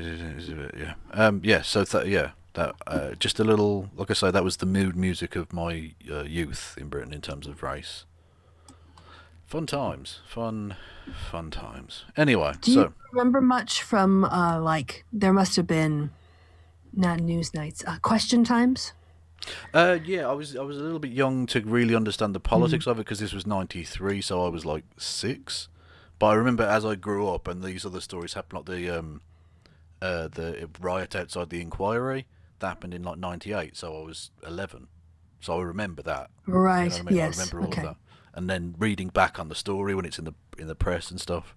Yeah, and it's just, that was like kind of in the background constantly, like as a touchstone matter, really. That was always sort of like, bubbling back up Indeed. as Well, things yeah. developed. Well, the McPherson report that was mentioned in that's still like, I think virtually every single one of the recommendations is still in operation right now, in terms of the police. So, and many of the laws that were suggested were passed. It's anyway. So that's Britain in the modern day. Absolutely shit. Bookmarks. Yeah, living memory, as it were. Well, Indeed. then it's time for me to I have to find the right. There we go. Oh, you Share want to my do yours screen. first? Okay. Yeah, because you said yours go on forever. So They do rather, yes. people will fade out, they'll go to sleep. So How dare you? mine are always when very we do mine dare at the end, and then I can also just chill for the rest of the show after this. So Yeah. Is that actually on the screen? Yeah. That's on the screen, yeah. Sorry, go on. yeah, Dan Rather, just thinking about the good old days. Hey, I'm old enough to remember when Republicans tended not to vote for the Kremlin. Yeah, Republicans are trying to are siding with Putin in a debate with him versus Biden. Say well, there's Kristi, there's a rhyme that goes with it. They're rooting for Is there? Putin. There Come you on. go. Yes, actually rooting against the United States and for Russian totalitarianism. All right, I've got. Remember the 4 update. years ago when they were saying if you don't support Trump, you hate America. Yes. Yes. God almighty. Yep. I do have the update for this later on, but there was a kind of a reaction after players and coaches posted images of the lavishly equipped men's weight rooms for the NCAA tournament, right next to the ones for the women's training room, without with nothing, basically. Cheaper, less accurate COVID tests as well. Just sexism, in sports. Yeah, and also quick shout out to all the transphobes who were claiming to care about women's sport last week. Where Yeah. are you at? Where? You at? Where is it? No. Oh, it's all fucking tumbleweeds over that side for some reason. Mm-hmm. Interesting. Suddenly now women's sports don't really matter. Oh, okay. When it's not being used as a cudgel to beat up on trans people. Yeah, I'm beginning to think they don't actually care about women's sport at all. No. It's too masculine for them, probably. Yeah. Oh, yeah, this guy deleted it. But this sermon by a Georgia pastor said that the shooter's pastor had called radical feminism satanic. This is misogyny. Mm. And it's deadly. Yes. What's this? Oh, right. Good news moving forward. The judge denied a motion to delay or move the trial of Derek Chauvin, who's the guy in Minneapolis. So that is proceeding. Good. No more like, yes. Go on. Oh, a little follow-up that you covered this, I think, in the last happy hour about the state senator Republican in Florida who did voter fraud. Yes. He had someone running against to help him split the vote. Yeah. Well, the Dems are now calling for an election redo, which seems fair. Yeah. I mean, tampered with the race, so they should have another election that isn't tampered with. Yeah, where are all the Q Where are my people? Republicans? Yeah, Yeah. election integrity people. Where you at? Where you at, lads? Hey, Come on now. Lotus Eaters, are you covering this? Yeah, Sydney covering this, Powell, Argon? Lynn Wood. Where you at? Come on. Tim Pool, where's your 6 videos on this voter fraud? Intriguing. Again, tumbleweeds. I'm beginning to think the right wing might actually just be full of shit, and they're just using whatever they can to try and attack basic human decency. I think. I think they are. Intriguing. All right. Again, emotional roller coaster here. Pictures of the journalists who've died or disappeared during Putin's rule. Yeah. Yeah. As the Diletta, the suburban housewife, in quotes, says calling him a killer was too kind. Yeah, anyone. I mean, you can do whataboutism if you want, but that doesn't change the fact that Putin is a murderer, a mass murderer indeed, and All a right, despicable despot. So. Yes, absolutely. Project Veritas is trending, and I'm so tempted to look at it, but we're going to move on because otherwise I'll lose my place. No, go on. Just fuck it. I don't care. I'm. It's going to be I might something lose my place in the amazingly dumb. bookmarks. I don't care. I can't open this in a do. No, all you're going to do. If I can't go back to exactly where I am, I'm blaming you. Let's see. Okay, people making fun of it. What's going on? Go on to James O'Keefe's thing. It'll tell you, won't it? Okay. Because it's nonsense. Breaking. Project Veritas obtains horrifying, never-before-seen images within Donna, Texas Immigration Center. Thousands of immigrants are packed into tight space and wrapped in space blankets on the floor. Oh, they're trying to go. Okay, they're trying to make immigration a Biden thing. So now suddenly they're going to be concerned about immigrants. Yeah. This is going to get a very mixed message because their racist base don't care. Yeah, a lot But of they'll the virtue racist... signal about it. Well, yeah, exactly. Yeah, now they care about kids in cages. Yeah, some of their base will be like, "Why are they showing us porn? This is amazing." All right. Because his fans are very racist. Mm-hmm. Okay. Oh, phew. And that actually might be one of the few that isn't actually made up. That looks vaguely like that could be a real, actual thing that they've done. Some journalism. Yeah, I don't doubt that that there are serious problems because of the backlog and the nightmare that Biden inherited, but it's more of a condemnation of the fact Trump didn't deal with this problem for 4 years. No, I just and meant Biden is but I mean, it's more like they're just using truth, but they're spinning it. They're using accurate videos, but they're spinning it for propaganda purposes, not because they give a shit. They don't give a fuck about immigrants, Yeah. absolutely, yeah. But I meant more specifically, like Project Veritas usually gets debunked. And it still wouldn't surprise me if they were debunked, if there was some sort of, I don't know, if they made it up or old something. Video, Yeah. or it was video from like someone got out earlier. I wouldn't be surprised because they lie all the time. Exactly, yeah. Because they're full of shit. They do not get any kind of charitable extension. No. of I'm going to credibility. always, with the Project Veritas story, wait 2 days, they usually can debunk it. Just chill. Yeah.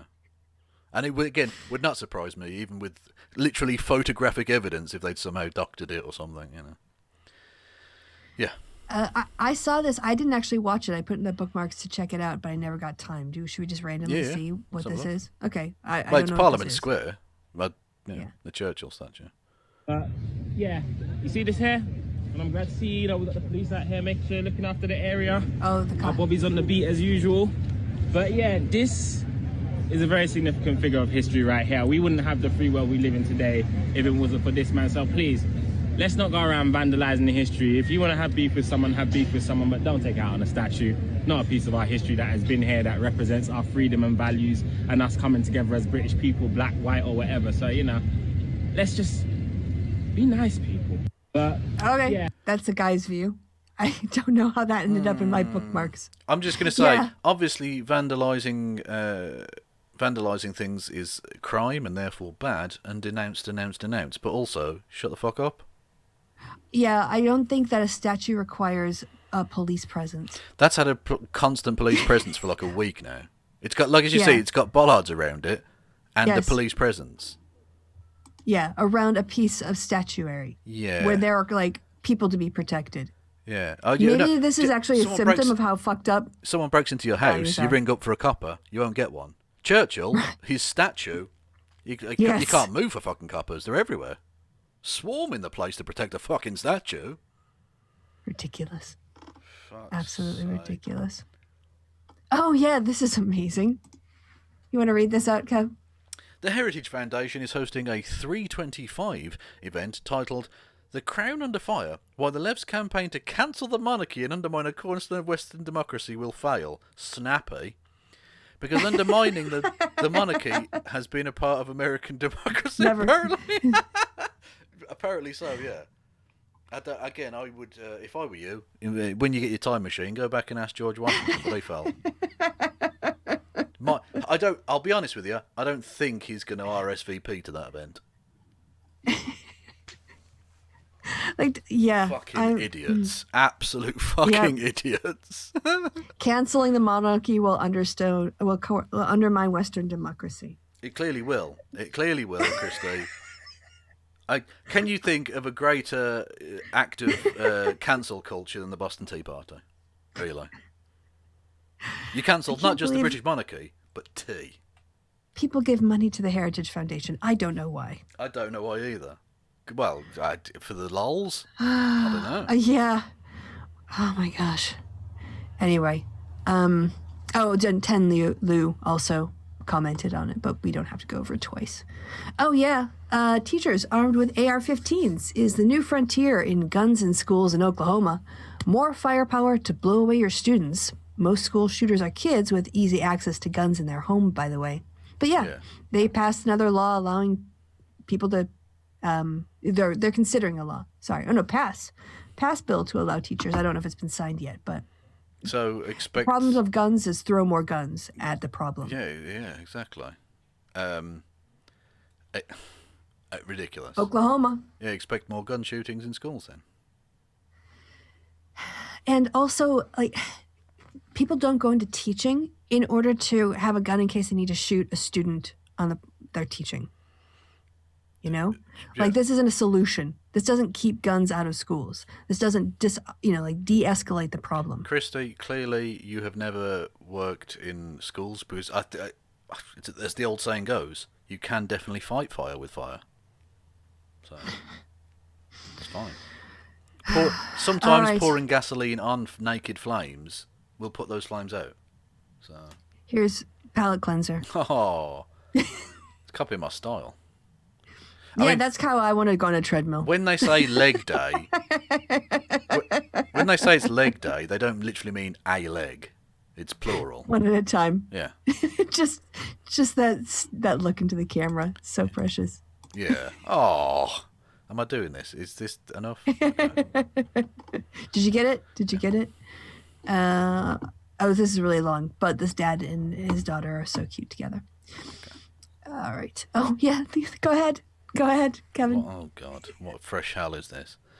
The Trump Buddha, oh no, is made and sold in China for $150 to $610. That's quite a range.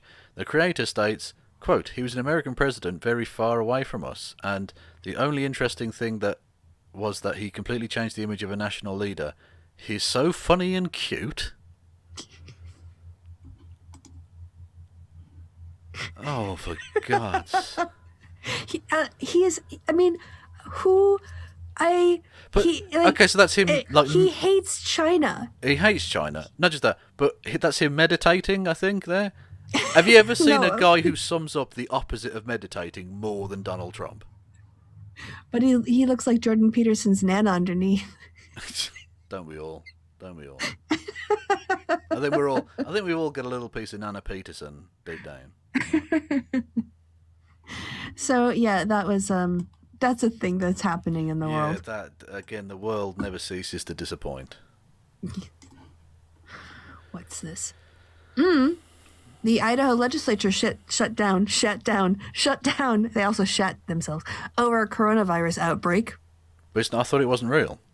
What? Yeah. Someone's got something. I've got, just hold that thought. I think I've got another bookmarked thing on that a little bit later on. Oh, right. They're talking about DC statehood. And a bunch of, Heritage Foundation people were speaking against it. A bunch of Republicans. With the Heritage Foundation giving the Queen's opinion on the matter. It shouldn't. DC shouldn't become a state. It should become a protectorate of a Royal Britannic Majesty, please. Yes. I don't know how you can sit in Congress. That was a result of a cry of no taxation without representation. And then, oh, wait, you're white supremacists who don't want 2 more black senators in the Senate. So you're willing to deny it's like 750,000 people representation to keep your political power. Of course you are. Of course you are. It's got isn't it like a third bigger than Wyoming in terms of population? Yeah, I've got some stats on that near the top of this. All right. I haven't heard this yet, but it looked really cute. So we're going to enjoy this together. Lean on me. And I'll be your friend. that fucking human sharp? Trying to listen to this dog. You're walking all over my solo, man. Exactly. Stop trying to upstage the actual star of the show there, fucking two-legged prick. Oh, all right, this was it. It's how it started, how it's going. Parents encourage kids to burn masks on Idaho Capitol steps. Remember this? I do remember that. It was really, really dumb. It's one of the low points in a very low period for American democracy. Idaho legislature went into recess for 2 weeks after at least 10 members and staff tested positive for coronavirus. These fucking people, man. I'd I say they're know. going to kill me, but they're going to kill each other. Literally. Mm-hmm. How have we survived as a species?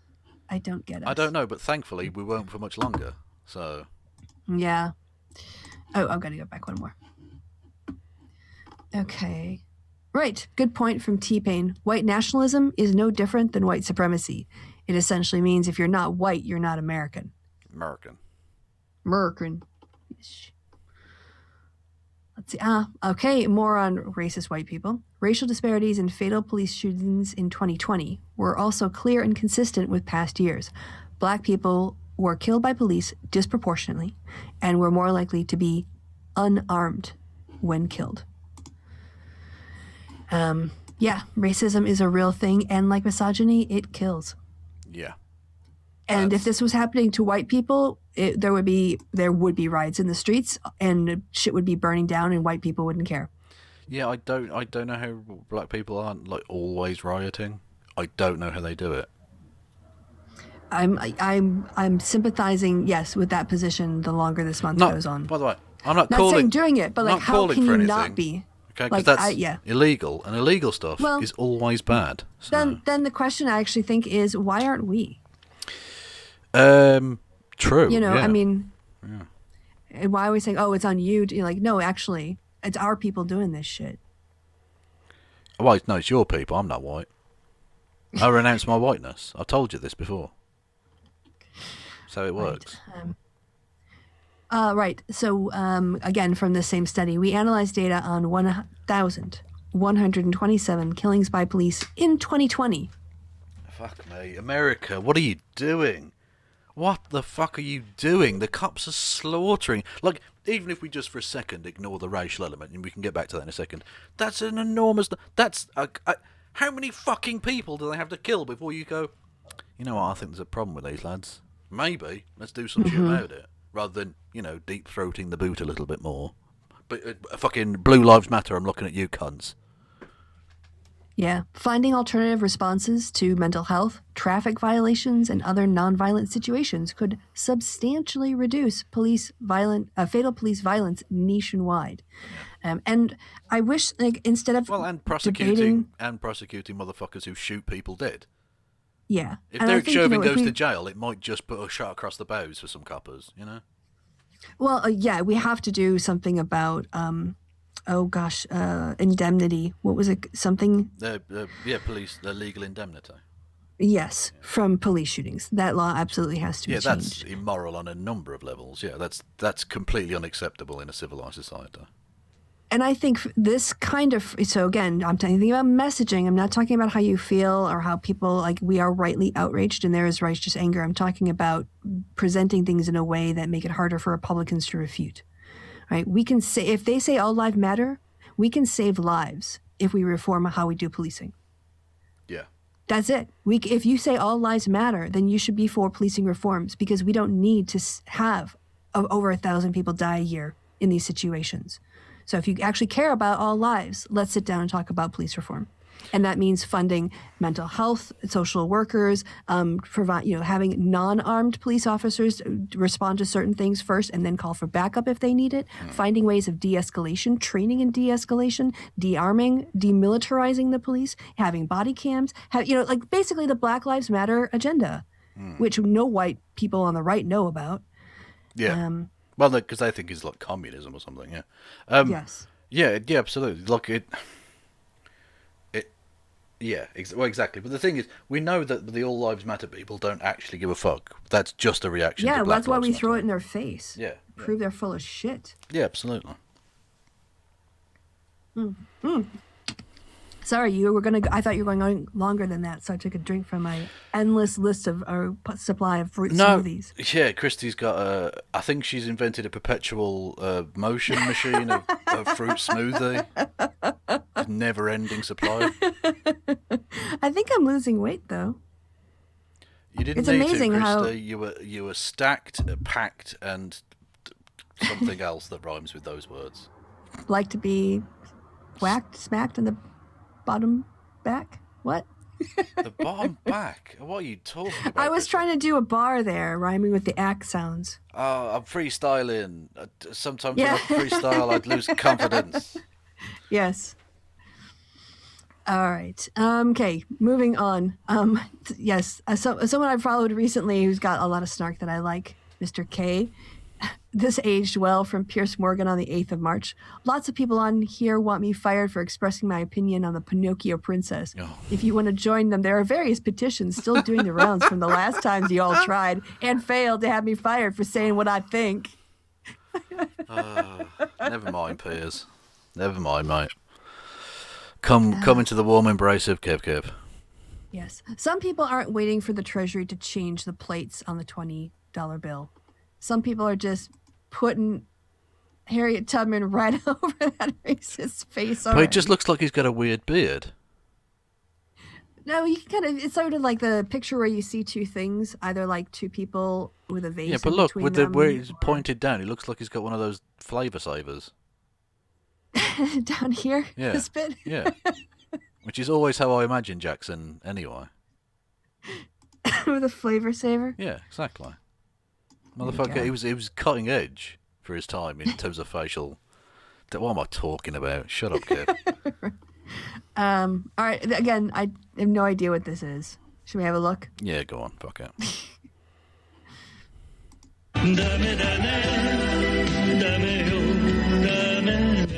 But who's the person?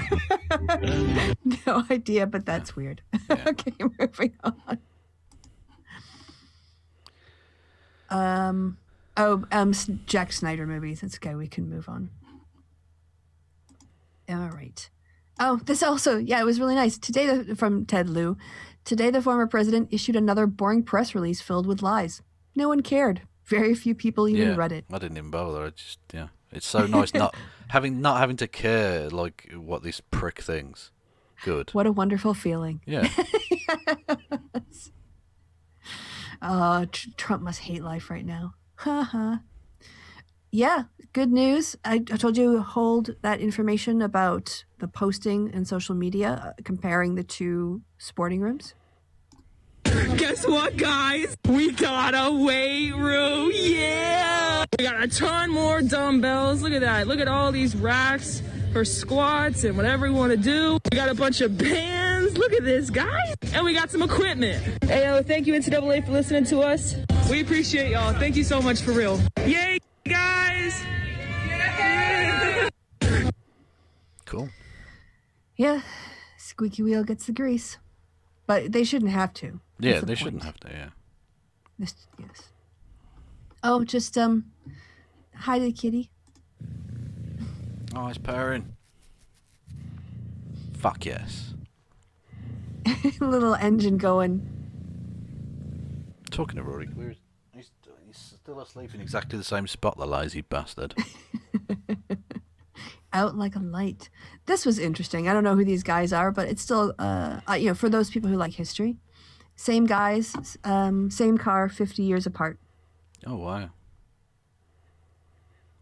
Wow, that front left suspension's taking a bit more of a pounding in 50 years later. Fucking The hell. wheels, yeah. I think I liked it better with the chrome caps here. That was a cooler look, I think. Tires are obviously more modern, but yeah, look at that ducks. Yeah, what do they call it? Duck ass? Do they? I don't know. Yeah, that 1950s kind of like thing where you like wave it back and it kind of comes together in the back of your head like a duck's ass. Don't know what you're talking about. I have no idea what you're talking about. All right. So what's this? Kristiosity always has something smart to say. It's a perfect storm of right-wing racism, victim culture, and hypocrisy. Any rational person would be begging someone to get rid of such a thing. Jesus. So yeah, last week, Tennessee's Historical Commission voted 25-1 to remove a bust of KKK leader Nathan Bedford Forrest from the state capital. Yeah. Very cringe. Now, Yeah. oh, Kevin, get your cock out. Oh, Can you quickly get your cock out? Hurry up, get your cock out, Kevin. She's thirsty, good lord.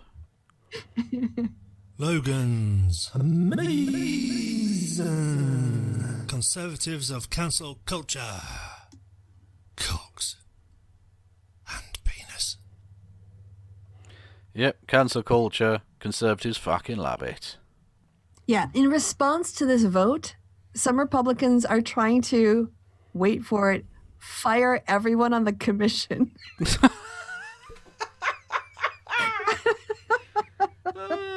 Including the one that voted against it.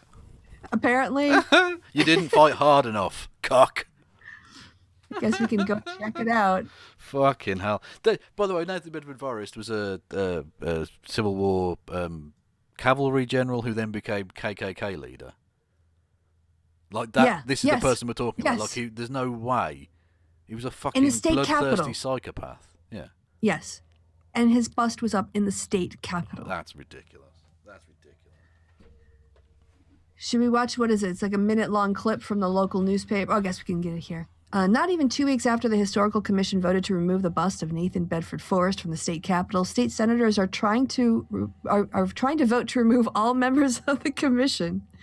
While not specifically mentioning the bust of Forrest in the meeting, members made references to the decisions the Historical Commission has 'cause they're recently made. Cowardly gobshites. Rather than because then they can say, well, we didn't say anything about Nathan Bedford Forrest. We really Yeah. care about the State Historical Committee and their decision about blah, blah, blah, blah, blah, blah, blah. Shut up. Yeah.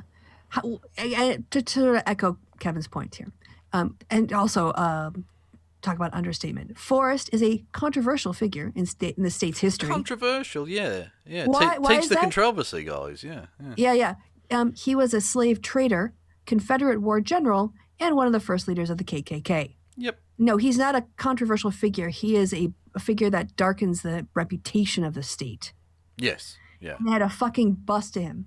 So what did white guy, Senator Janice, or white lady, Senator Janice Bowling have to say? Quote, in our culture today, it seems there is a desire to cancel history, cancel culture, cancel narratives are just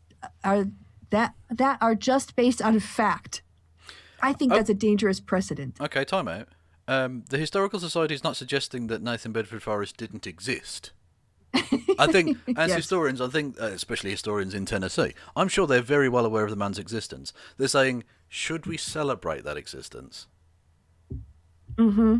Yeah, I mean, unless you are pro-slavery, pro-treason, and pro-white supremacy, there's no reason to have Which this person's they are. bust anywhere. Clearly they've shown Yeah, they so are. just be honest about it. Just say, I'm a white supremacist, and I think it's fine that he traded in human beings, Indeed. That's how he got rich. destroyed people's lives. That's it. He raised his own cavalry unit on the backs of that money. He was a multi-squillionaire. Anyway, sorry, yeah, go on. Yeah, so I guess warning, a little bit of violence, but also we have to purge the police of shitty, awful people. Did you see this? The I off-duty did. police officer? Yeah, assaulted this woman and avoided jail, I believe. Yes. The whole system. Yeah. Yes. There's actually video of it. It's pretty horrible. Yeah, and he's been spared jail. Handed a curfew, though, so that's nothing. That's literally not even a slap on the wrist. Embarrassing. This system needs to be... But if he had defaced the Churchill statue... Yeah, exactly, yeah. That woman can't get justice, but the Churchill statue, that gets justice, yeah. Oh, Elgin Baylor died as well. Oh. Never mind. Sorry, go on. Lakers legend. Yes. Yeah. You want to... All right. Oof. Put down the... Look at the eyes. Put down the phone. Don't call the cops. This is a job for mutton chops. Yes. Look at the fangs on it as well. Oh. That K's hopped off its fucking nuts. It gets into the catnip and then she takes pictures of it. Cadget has ecstasy if you have wares. This is just cute. That llama's stolen my fucking hairdo. Yes. Aww. He loves you. Or she, or whatever. I say that's probably a girl. Yeah, isn't that sweet? That is sweet. A little bit of, yes, cuddles. Yeah. Right. Oh, this is Lev Parnas trolling Devin Nunes and Ron Johnson. Good stuff. Did Devin Nunes and Ron Johnson disclose the Ukrainian-Russian assets that they had relationships with on their SF-86 forms, GOP leaders? Lev remembers. At least the new Pepperidge Farm. Yeah. I can't wait. Oh, this was funny because yesterday I was on Twitter and Rick Moranis was tweeting. Oh, it was trending. Yeah, I saw this as well, yeah. Did you see the picture? Yeah, and he does look exactly like him, yeah. So, yeah, the FBI sent out this thing saying, can you help us identify individuals? And people kept writing back that it looked like Rick Moranis. He does look like Rick Moranis, though. He does. Look at him. It does. He looks like Rick Moranis. Well, I think that might be Rick Moranis, the first one. But here's this, this guy. Circa 1986, yeah. Yeah, was that Spaceballs, do you think? That pic, maybe? No, that's Honey, I Shrunk the Kids, isn't it? Oh, probably Honey, I Shrunk the Kids, think. yeah. I don't know. I'll be honest, I'm not an expert on the Moranis oeuvre. Again, 2021, man. It's giving 2020 a run for its money, but in a good way. Largely a good way, but not always. Yes. Yeah. Well, it's not as horrific as 2020 was with the whole coronavirus thing so far, so... Yeah. Although there's time. I'm tempting fate there. Yes. Yes. All right, we already did a Kristi one. Oh, yeah, this Jim Snowden points out there seems to be more guns on the shelf behind her every time she does this. Is she breeding them? Yeah, she's just, next time it's going to be one of those things where it's just, she'll be covered in a sea of guns. She'll be wearing them. Well, because this is conservative virtue signalling. Look how many guns I've got. Yes. I love the guns. Look at that. There's a big fucking shotgun just resting on top of some books. Mm-hmm. What the fuck? That is not... I mean, I'm not an expert. That is not safe gun storage. Just on top of some stood-up books. Mm-hmm. Jesus Christ. That's really... Ammo. That's really ammo weird. Sexual. Yeah, it is. Oh, this cat is amazing. Wait. Let me set this up properly. There is some music, which I won't play because you don't need it. But here we go. Ah, damn it. There we go. Fuck yes. Nailed it. Nice. Absolutely. Nailed it. Rory Stuck that landing. Yeah, Rory cats wouldn't bother. He'd just be like, no, if you bring the hands down to me, I'll sniff them. I'm not jumping up there. You're fucking joking. Well done. Well done, kitty. Yeah. Oh, I did have some cute. Oh, wait, this is, yeah. Oops. Well, you heard that. But yes, just we can just walk to kitty without the music. Oh. Look at the stripes and the pattern. Yeah. Little tiger. Oh, there's a tiger. Mine. Oh, bless. Look at that little face. Yeah. God. They're too cute. They are. They make my heart melt. Saying that. Bless. Look at that fat face. I know the first part of it says the tuna fish mafia. Hox means high, and persönlich means like personally, but I don't quite understand how like high personally. I don't get the translation of that. But tuna fish mafia, I get. Tuna fish mafia. Okay. Yeah. Oh yes, a doggy doing yoga on a yoga mat. The fuck is that dog doing? Yeah, he's doing dog. downward. Yeah, it's downward facing dog. Exactly. It's little stretches with his just little doing legs. like ballet or some shit. Okay, fair enough. All right. Yeah, the Russian ambassador to Britain said that diplomatic ties between the two countries was nearly dead after a UK strategic review this week branded Moscow an acute direct threat. Do you know anything about that? Well, yeah, I mean, they are. So that's... Yeah, true, yes. Like, I They've don't know killed what else. There are people on your territory. Yeah, Alexander Litvinenko was poisoned on British territory. Mhm. What was it? The spy and his daughter. What were their names? In Salisbury. Yes. Yeah, so they've, which, by the way, they were given British protection, so that's technically an act of war. Well, they did. So, yeah. Stop it, Russia, please. That would be cool. Like, I get that they're going to be spying and stuff. I don't really care about that too much. Yeah. Not that I'm saying spying's good. Spying's illegal. Illegal stuff's bad. Which is a thing I have to say all the time now. But, yeah, don't be killing people. Yeah, just generally. Not even just like not in other countries, like just don't kill people. Yeah, ideally don't be killing the peeps. Yes.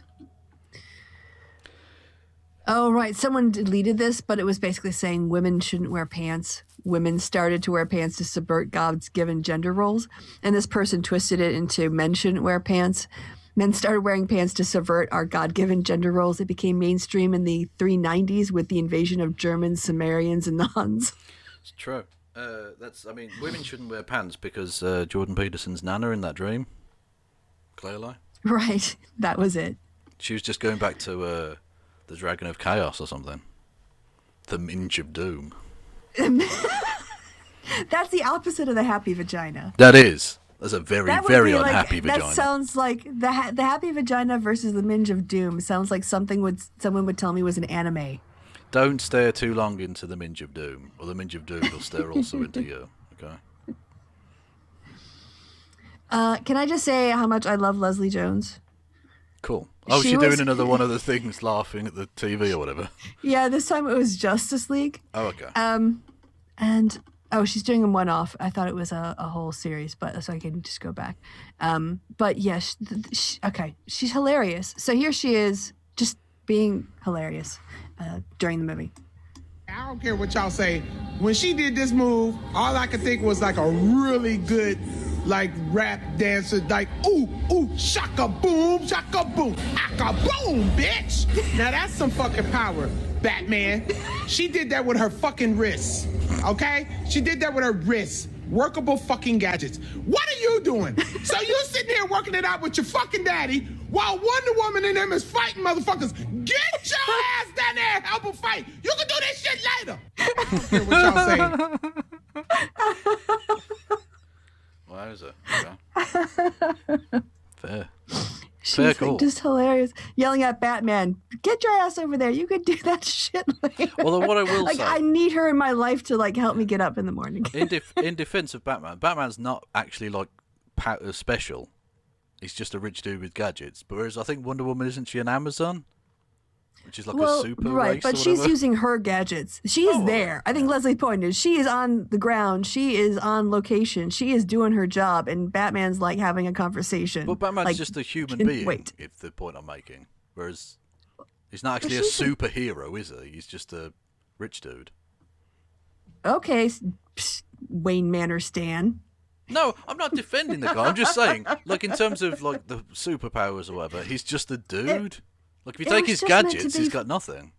It was just Leslie Jones yelling at the screen and being funny. That was it. No, exactly. That was the whole bit. Okay. I think you're thinking about this too much. I am. What's this? When you have white guys picking white guys, they pick other white guys. I'm sorry. When you have white guys picking, they pick other white guys, says retired Honorable Mike Mullen, who tried to diversify senior ranks when he was chairman of the Joint Chiefs. But 11 years later, no black people hold any of the top 25 joint staff positions. When you walk into a room of power and there's only white people there, that means white people are supremely in charge. Like they reign supreme, and that is white supremacy. Okay. What's this?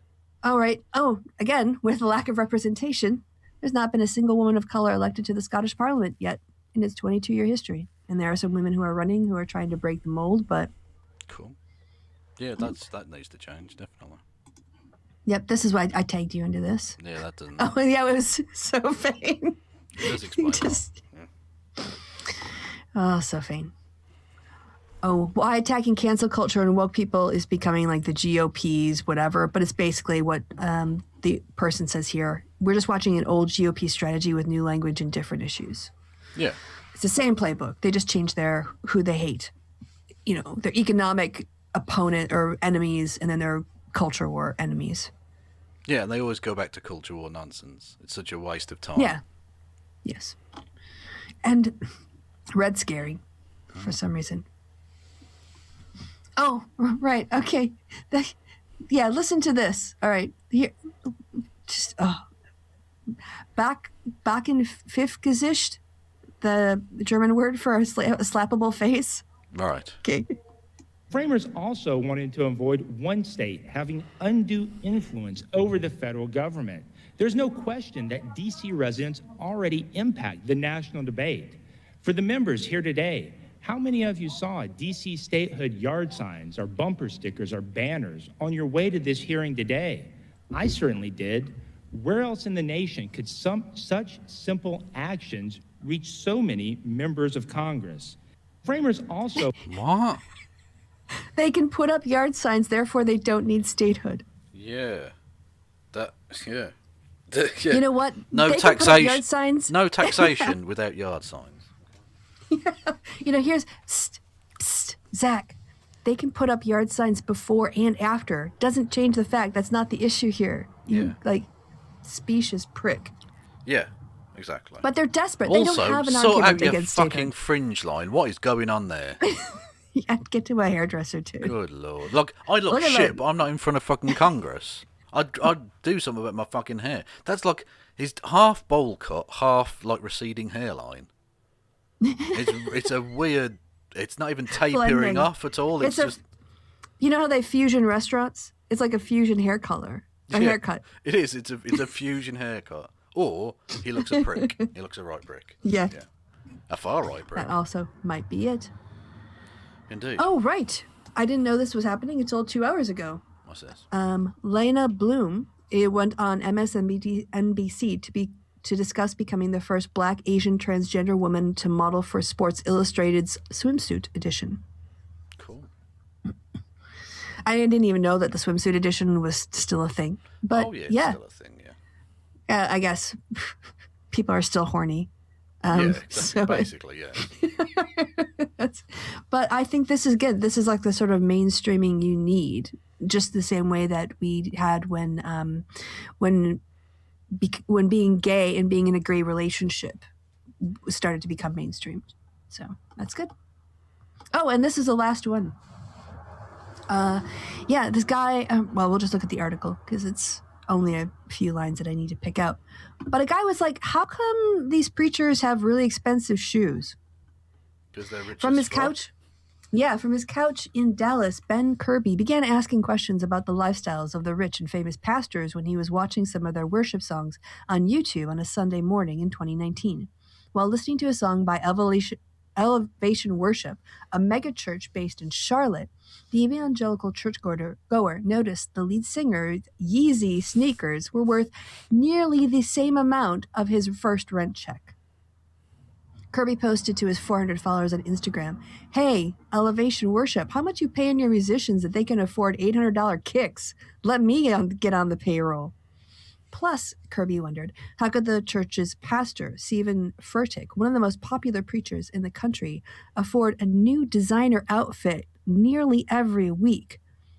With a friend's encouragement, Kirby started a new Instagram account called @PreachersAndSneakers, posting screenshots of pastors next to price tags and the street value shoes they were wearing. Within a month, the account had attracted 100,000 followers. "At the beginning, it was easy for me to make jokes about it," he said. "Some of the outfits are absurd, so it's easy to laugh at some of the designer prices. The price tags are outlandish." Yeah. Get ready, because remember, churches aren't taxed in the United States. On his feed, Kirby had showcased Seattle pastor Judah Smith's $3,600 Gucci jacket, Fucking hell. Dallas pastor DJ Jake's $1,250 Louboutin fanny pack, and a Miami pastor, Guillermo Maladano's $2,541 Ricci crocodile belt. And he considers $2,500 for a belt. Fuck me. That's amazing. What? Yep. Right. I wonder if there was... Can we think of any great historical figures, be they potentially fictional or not, who might have said something along the lines of, I don't know, it's easier for a camel to pass through the eye of a needle than a rich man to enter the kingdom of heaven? Wearing a crocodile belt. To be fair, though, he did pull that. It did pull his piece together for the day. Do you know what I mean? You've got to accessorise. Yeah, it really brought together the shoes. The and the gospel, hat. according to St. Chad, has it that you've got to accessorise, otherwise you're a loser. So. Yep. As the Instagram account grew, Kirby started asking more serious questions about wealth, class, and consumerism. Oh my gosh, look at that. Somebody seeing a bunch of religious hypocrisy and capitalism starts to think this is exactly what the Republicans don't want. Yeah, exactly. Yeah, they don't want you thinking about shit. That's the whole point of religion. to stop you from thinking about important shit. Yes, including whether it's appropriate to generate massive revenues from selling the gospel of Jesus. I began asking, how much is too much, Kirby said. Is it okay to get rich off of preaching about Jesus? Is it okay to be making twice as much as the median income of your congregation? Unquote. The Washington Post tried to contact several pastors featured on the Instagram account for comment, but none of them replied. But they couldn't hear the phone under the stacks of money.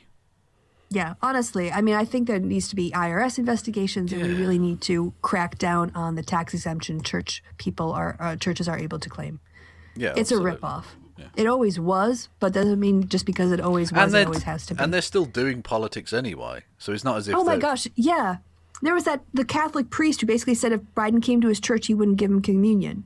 Yeah, which is a bit. From the pulpit. Yeah. Yes. That's me done. Yeah. Oh, I didn't even hear that. Thank you, Wayward Historian. Donated $10. Very nice. Thank you. Very generous. Again, wow, thank you. If you need me to do heavily illegal things, then obviously I can't do that, though illegal things are wrong. But he won't do the horsey dance from Gangnam Style. Because it's illegal. It's not illegal. It's a crime against humanity, Kristi. No, Kevin, it is something that we have to see. Well, it's never going to happen. Anyway, they say snacks for Never say Rory never. and a beer for Kevin. Well, thank you very much. I actually haven't... since the start of the year, I think I've imbibed alcohol once. Which is I think that's exactly as many times as I've had it as well. True, but that doesn't count if you're just drinking constantly, though. Technically, that is one session, yes, but, I mean... the whole time. Kristi's off her tits night and day. Yeah, I don't talk about the brandy edge of the fruit smoothies. Oh, no, that would ruin the consistency. Yeah. And who doesn't put cocaine on their Frosties? You know?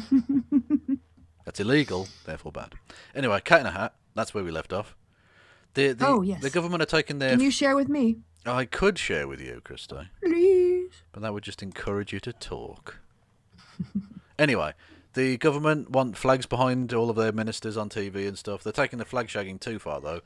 Because Gavin Williamson has had two implanted in his fucking ears.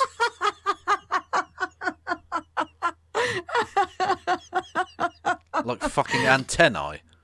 See, this is how you properly at least deal with this fucking nonsensory.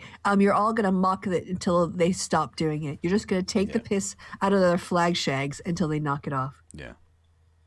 Well, yeah. Well, that's... I don't know. There are enough British people who are stupid, so they'll probably buy it, but whatever. Oh, yeah, the Atlanta shooter went to an evangelical sex addiction rehab thing, which also specialises in gay conversion therapy. All of these people need to be stopped. They are not helping. Yeah. Nope. You can't. Yeah. God isn't doing anything. Yeah. This is just impressive. This blew my mind. Right, so you do that, and then... Mm-hmm. Woo!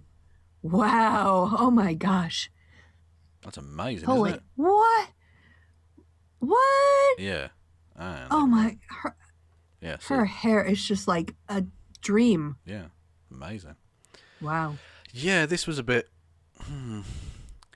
Because I didn't watch all the way back in 2003. I had no idea.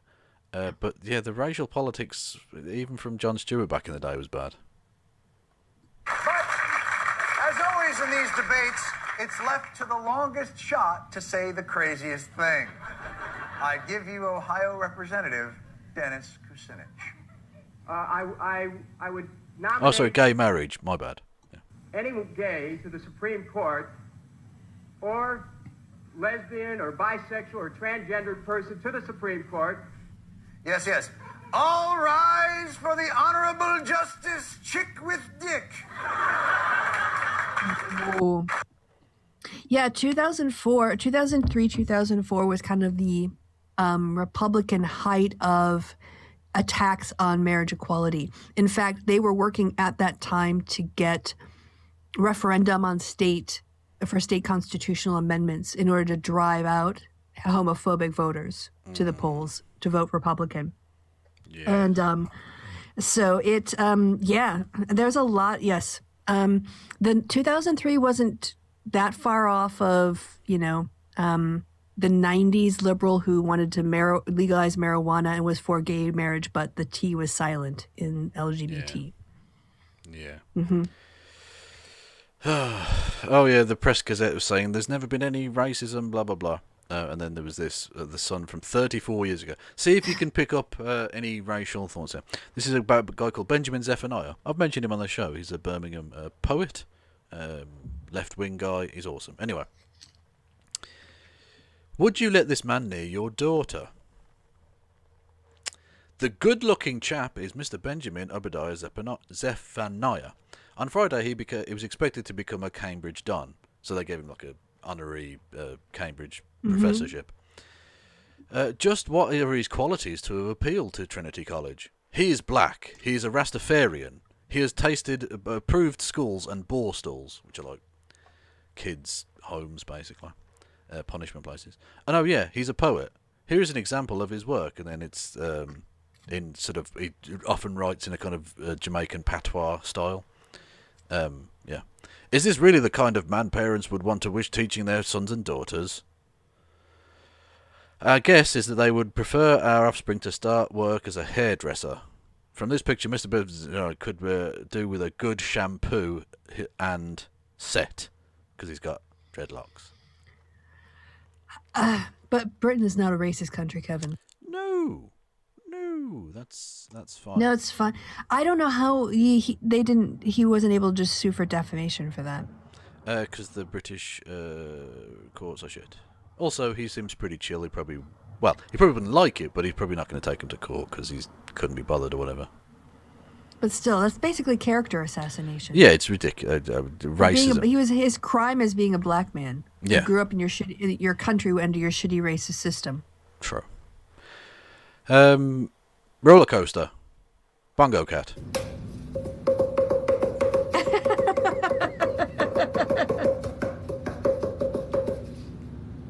I didn't say stop.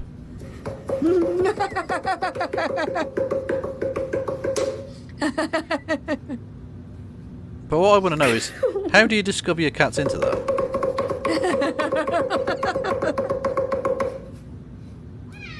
Oh, bless. Yeah. So, Liberty Hangout really has lost the plot. By the way, the yellow and black is anarcho-capitalism. It's not really anarchism, but that's what those colours actually mean. But Liberty Hangout decided to change it. We are officially rebranding this flag. They don't own that flag. That's not a thing that they can do. But whatever. The yellow represents Catholicism. What? Yeah. And the black represents hierarchy and order. Anyone you see flying this flag loves Jesus, loves monarchy, and loves authority. I love the fact that they're monarchists and they call themselves Liberty Hangout. Yes. Eat my fucking gooch. So they decided to change the colors for what they think it means. Yeah. Is that what happened? Yeah, and they say, anyone seen flying this flag? No, but no one else has agreed to that. That's just a thing you've said on Twitter. That doesn't change anything. Like, I'm not one to stick up for anarcho-capitalists, but they can make that flag mean what they want it to mean. That's not for you to decide, Liberty Hangout. Yeah, I could say, oh, this is a Confederate flag, and what it represents is cowardice and States' immorality. States' rights. States' rights. States' and rights. Satanism. So any state that has this on there loves all of those things. Like, states aren't going to give a shit what I say. No. But, you know, you tried. Yes. You tweet out. Oh, yeah, I should point out, by the way, sorry. The person, Fergus Shanahan, is the person who wrote that article. That's why that was relevant. That wasn't just a random racist article. So okay, who is Fergus Shanahan? He was the former editor of The Sun, and this is The Sun's official editorial page. So he wrote this. That's why that particular thing... Oh, it wasn't just a random selection of the article as here's a bit of racism. It's a bit of racism that he wrote. Yeah. So, anyway. And then we got Bongo Cat, Poop Pants Girl. Oh my god. Tim Pool's fucking douchebag sidekick is even more dumb than he is. Is this the one that helped him steal a cat? No, that was a different one? That was Weed Lord, wasn't it? This is Moon Lord.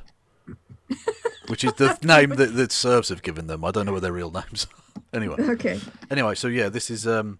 he's a fan of one particular person, arguably to a fault.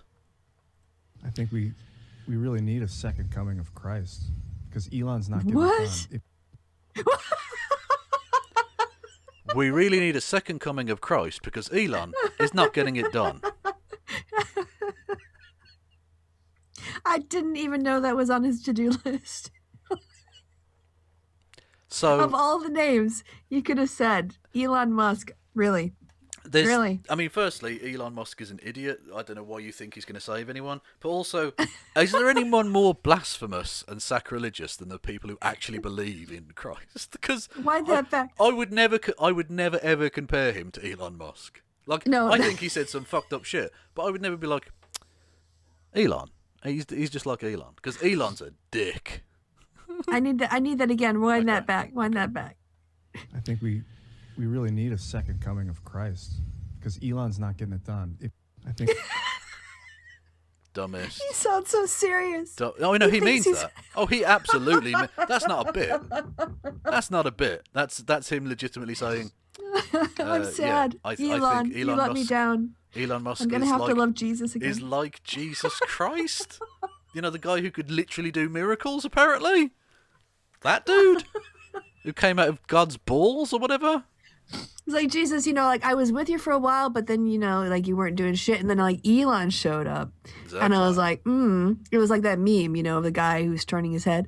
But now I think I'm going to have to stick with you, Jesus, because he's a false messiah. Indeed. Okay, so here's a picture of Jordan Peterson, Michaela Peterson. This was from his birthday party last year. We zoom on one particular bit. Oh, he's got a steak cake. Steak with a candle in it. It's a steak cake. He can't even have some cake for his birthday. She's trying to kill him. This is the slowest murder we've ever seen, but this is murder. Yeah. She's basically beefing him to death. She's just kneading him to death. Beefing him to death. She's proteining him to death. No wonder he's having weird dreams. Yeah. He's got the fucking protein shake. Not protein, what do you call it? Oh, iron. He's got an oversupply of iron that make him dream about his nan shoving those pubes in his face. It's weird. In the form of a paintbrush. Yeah, and again, anyone can do any bullshit, but it's just... anyway. They say conservatives are bad at rap. What's this? Oh, this was amazing. Sorry, right. So this is transphobic nonsense, right? Content warning. But all right. Conservative rap is... Oh, it's too good. Right, this is... Also... This is my, please stop, white people. Please stop. Yep. All right.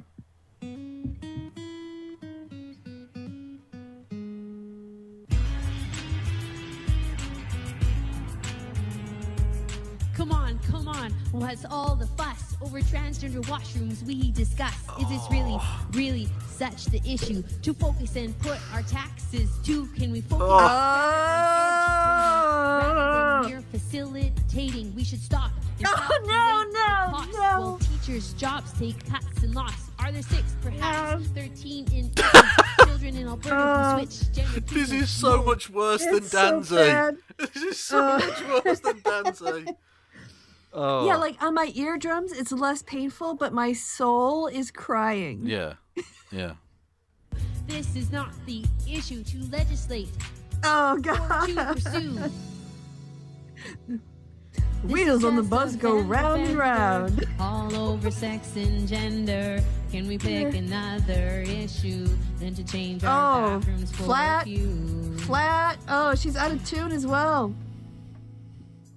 Listen to what I say. The animal kingdom is smarter this way. The animals bold, they lead with more guile. Their offspring keep their gender in the wild. If we can't address male and female, we've lost our purpose. What? In life we fail. If our children lose Oh, their white people, stop. This is White sad white people, stop. I told ya. Stop. goes to the Oh, abuse. God. I guess that's why we have some confused. I am concerned. Mother of 3, keep male and female washrooms where our children can be.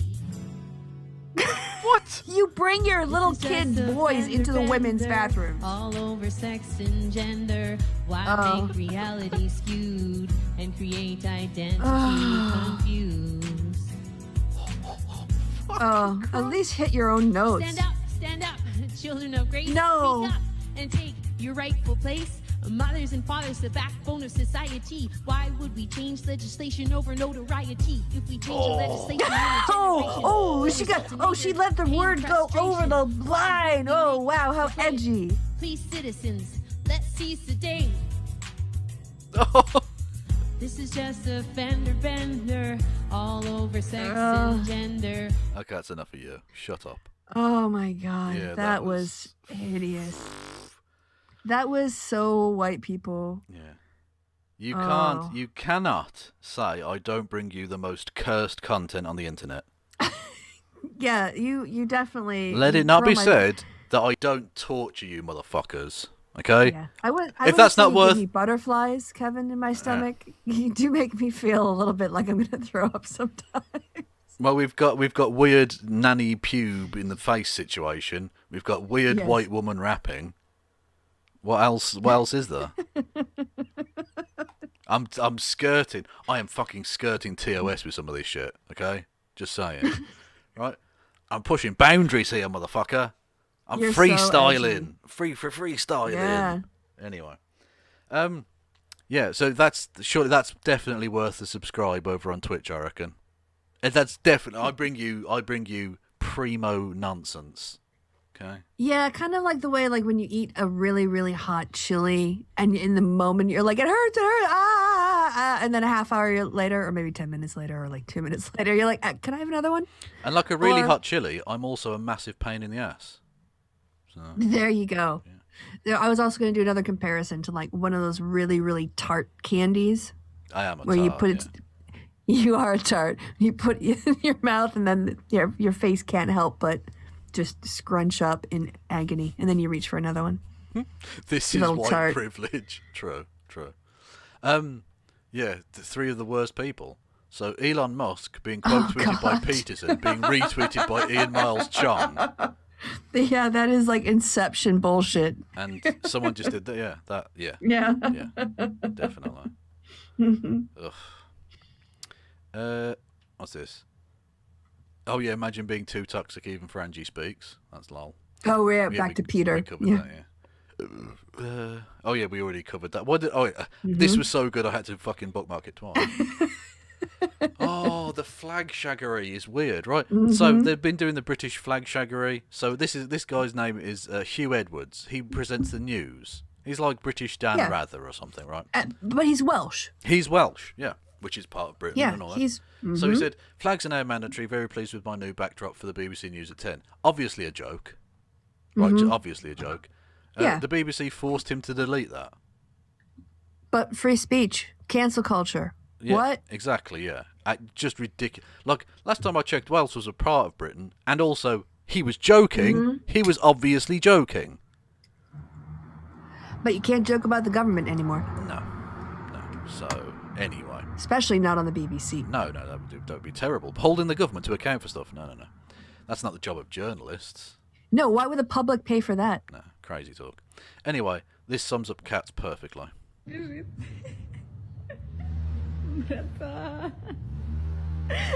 Yes. Absolutely stood him up. Yes. Absolutely did him. straight like line. Lucy and the football. No, he hasn't got any fucking fuck food. you. Bollocks to this. What's this? Oh, this is the cat fight. The first rule of Fight Club is you do not talk about Fight Club. The second rule of Fight Club is you do not talk about Fight Club. Third rule of Fight Club, someone yells stop, goes limp, taps out. Yeah, I don't know why I did that. It's just a cat fight. Okay. Yeah, that's all right. It was a good song. Yeah, someone saw this. MILF wagon. Oh, fuck's sake. Who puts that on their own car? Honestly. Oh, this one's even better. Just notice this in the comments. Please send nudes. Kids. Honk if a kid. Kids. Yeah, go ahead. Kids up in this bitch. Yeah, read it over on the bumper sticker on the right-hand side. Honk if a kid falls out. That's just quite nice. Keep Austin reading. Yeah, that's nice. Yeah, my milkweed brings all the where's that? something. It's the one across from the one you just read. My milkweed brings all the monarchs to the yard. Oh, that's the butterflies. Monarch butterflies. Yeah. Ah, okay. Sorry I missed Weird. church. I've been... What does that say? Practicing witchcraft and becoming a lesbian. What else we got? Justice is love in action. Oh my God! No, look right under. Please send nudes. Read that. This isn't a... No, yeah. This isn't a minivan. It's a MILF-mobile.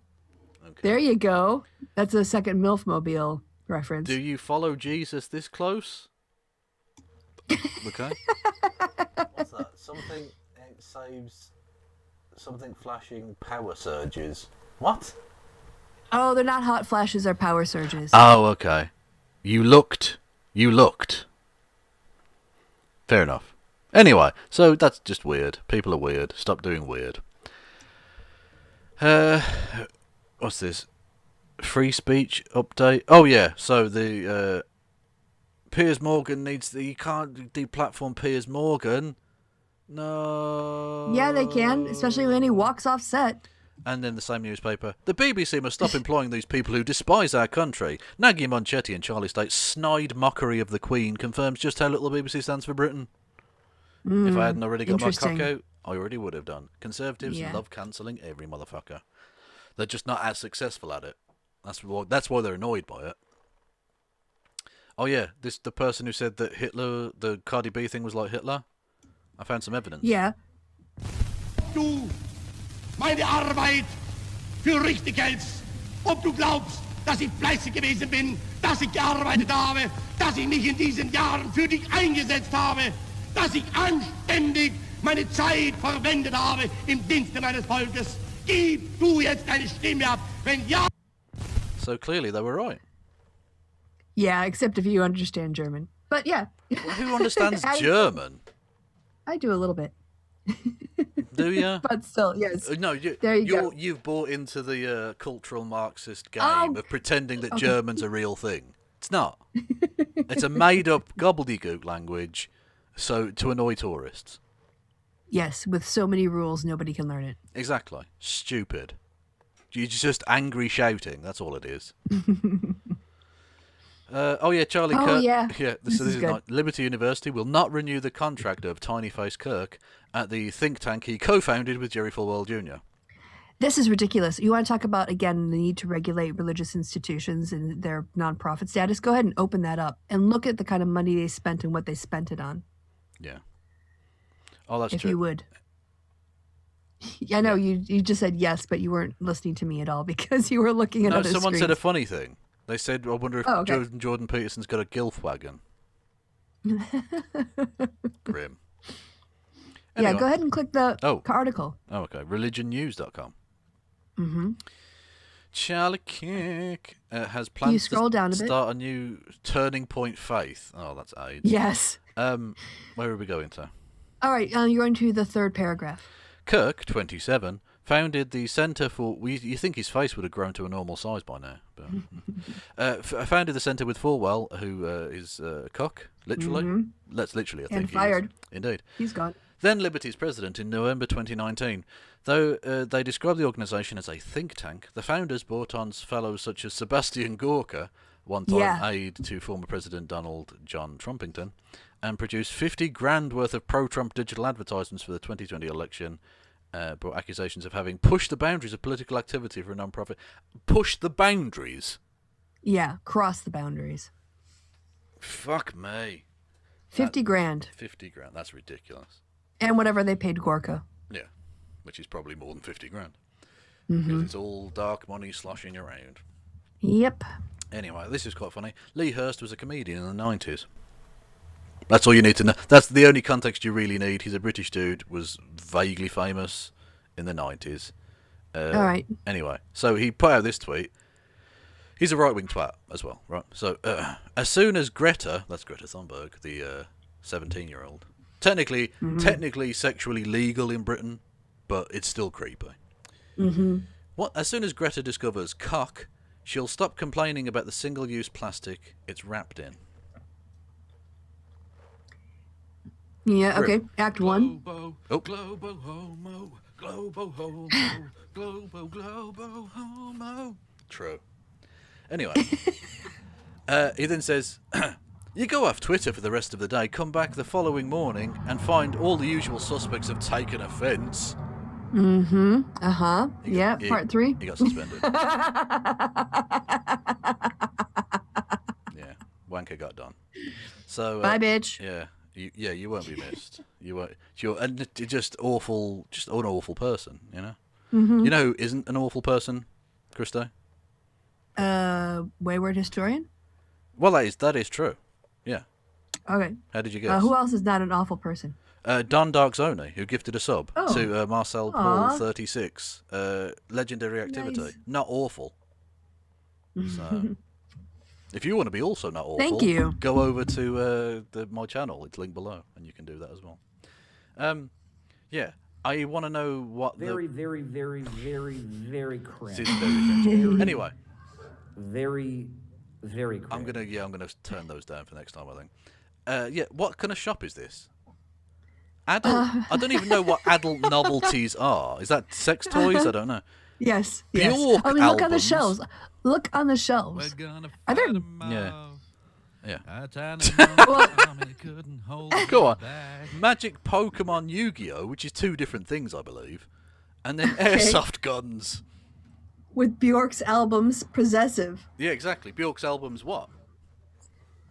All right, so I actually think that those are flak, like some sort of. Is that? I thought it was lingerie, but now I'm thinking it's camo next to air guns. Yeah, that's air guns and camo. I don't know what else. I don't know what an adult novelty is. Is that sex toys?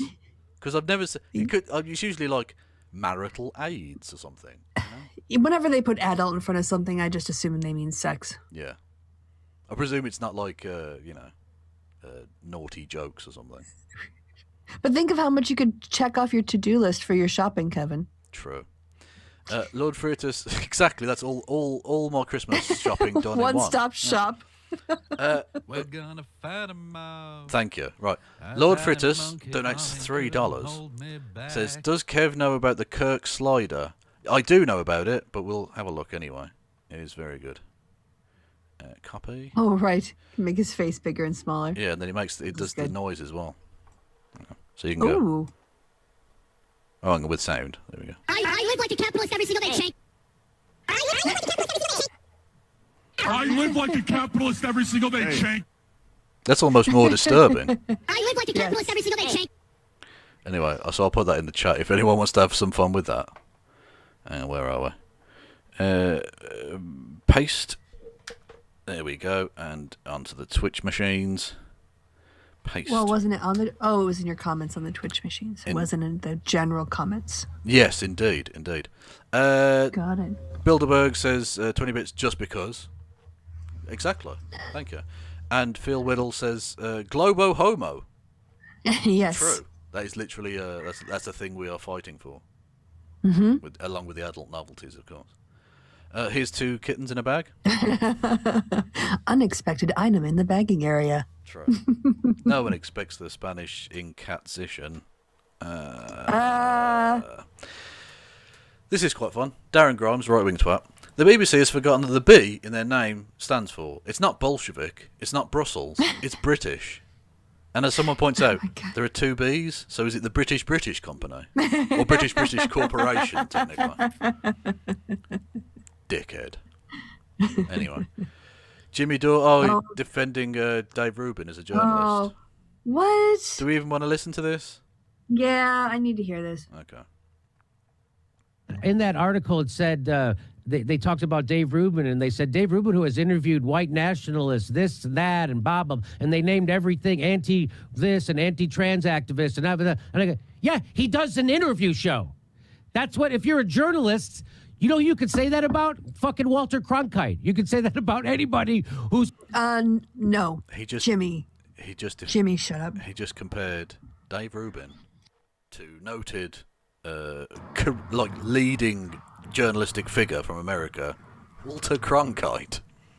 Yeah, the newsreader. Yeah, one of the most well-known and respected journalists in the country. That guy. Yes. That guy. Yeah. And the thing is that Dave only platforms those people, and he doesn't press them. He just softballs them, and he doesn't bring anyone on to challenge his worldview or his audience's worldview. Jimmy. That's not journalism, that's propaganda. Yeah. Supposed to be doing interviews. They're supposed to be interviewing fucking people from all walks of life. Phil Donahue. He doesn't. I grew up on Phil Donahue. I know who David Duke is because he was a regular on the fucking Phil Donahue show. This idea. He also had people to counter David Duke. Yeah. Also, you did when you had Magnus Penvidya on your show. You're supposed to actually ask them probing questions about stuff. Mm-hmm. In theory, you can platform anyone. I know there are some disagreements on this matter, but in theory, you can platform anyone and take them on.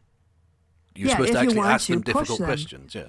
Yeah, if you want to expose their poor thinking. A journalist doesn't sit there and go, "I agree with that take about race and IQ." Yeah. What you're saying, I mean, I can't really process it for all the high-level ideas. Exactly. Anyway, talking of high-level ideas, boom. Aw, hello, Rory. Hello, kitty. He's being so patient with you.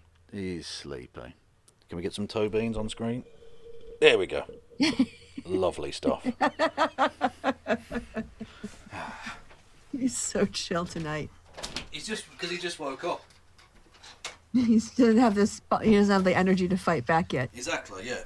Give him 5 minutes, he'll have a cup of coffee and he'll be fucking tearing my face off. Anyway. So, yeah, that was... just breathed in one of his fucking hairs. What was that, a cough? He got his revenge. Or... No, that was a cough. I think I inhaled a bit of his fur. Anyway. Better? Yeah, so back to Dave Rubin, super journalist. Interviewing people who are outrageous is wrong. People who are way out of line with you politically. That is again, that is the establishment trying to control the narrative, and they're trying to keep you in your siloed.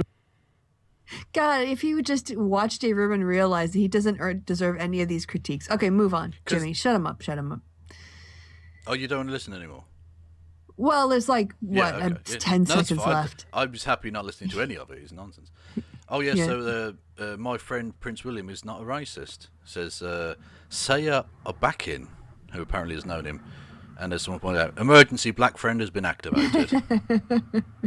Yeah, okay, you have your opinion of him. It doesn't negate anyone else's. Yeah. You can say what you want, that's fine. But you don't know what he's like around not you being there or in other situations. Oh, God, is this a clip? Yeah. So this is, can I have some O's in chat? Because I owned this motherfucker's brain. I don't know all the voices, coming from them. Those voices are in my head. Yeah, call me schizo. Here comes the schizo jokes. I don't care. But all the voices of the haters are always in my head. And I'm talking the real haters.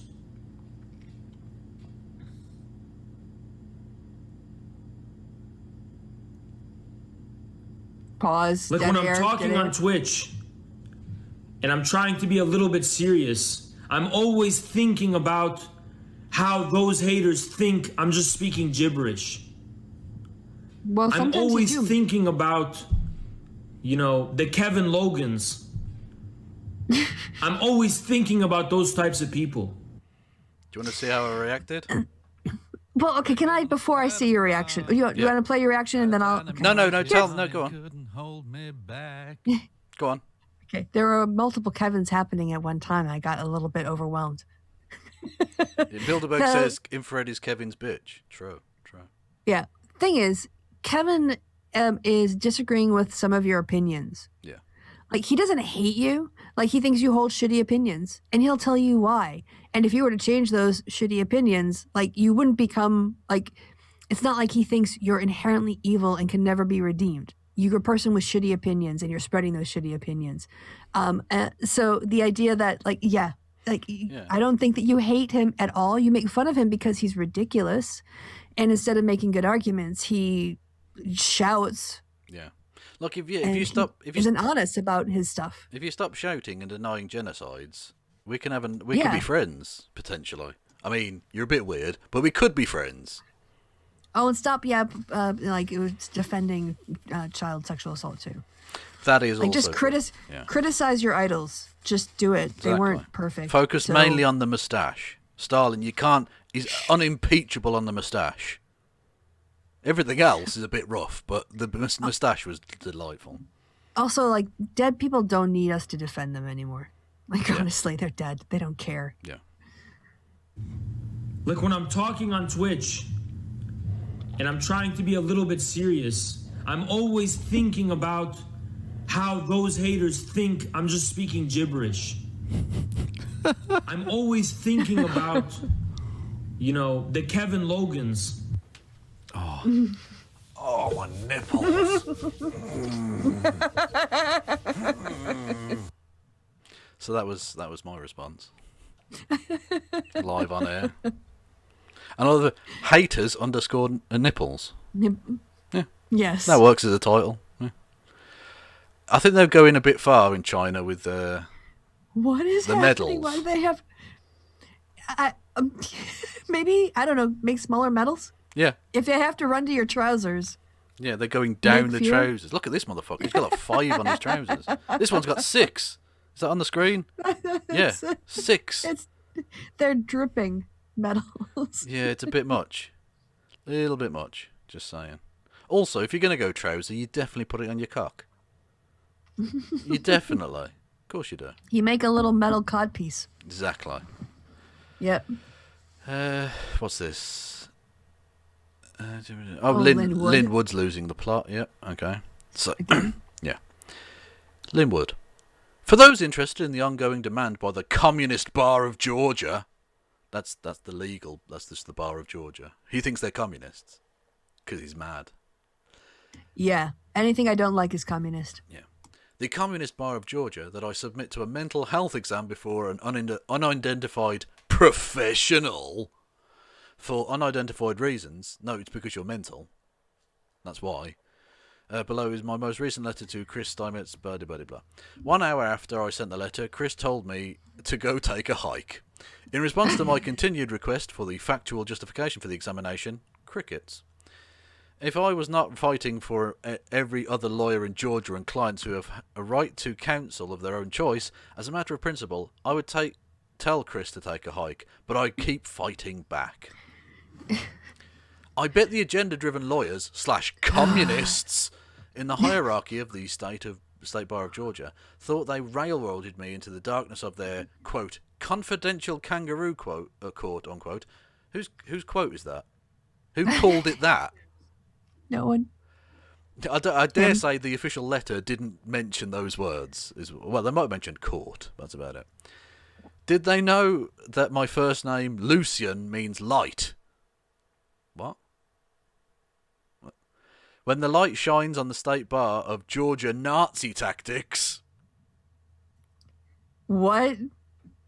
Just all kinds of buzzwords going on. Freedom-loving lawyers in Georgia will demand change. Out with the old, in with the new. Stay tuned and be patient. It will be like watching a movie. You have been like watching a movie. That is true. Yes. I will keep you informed so that you Farce. may feel like you are in it. He's a fucking lunatic.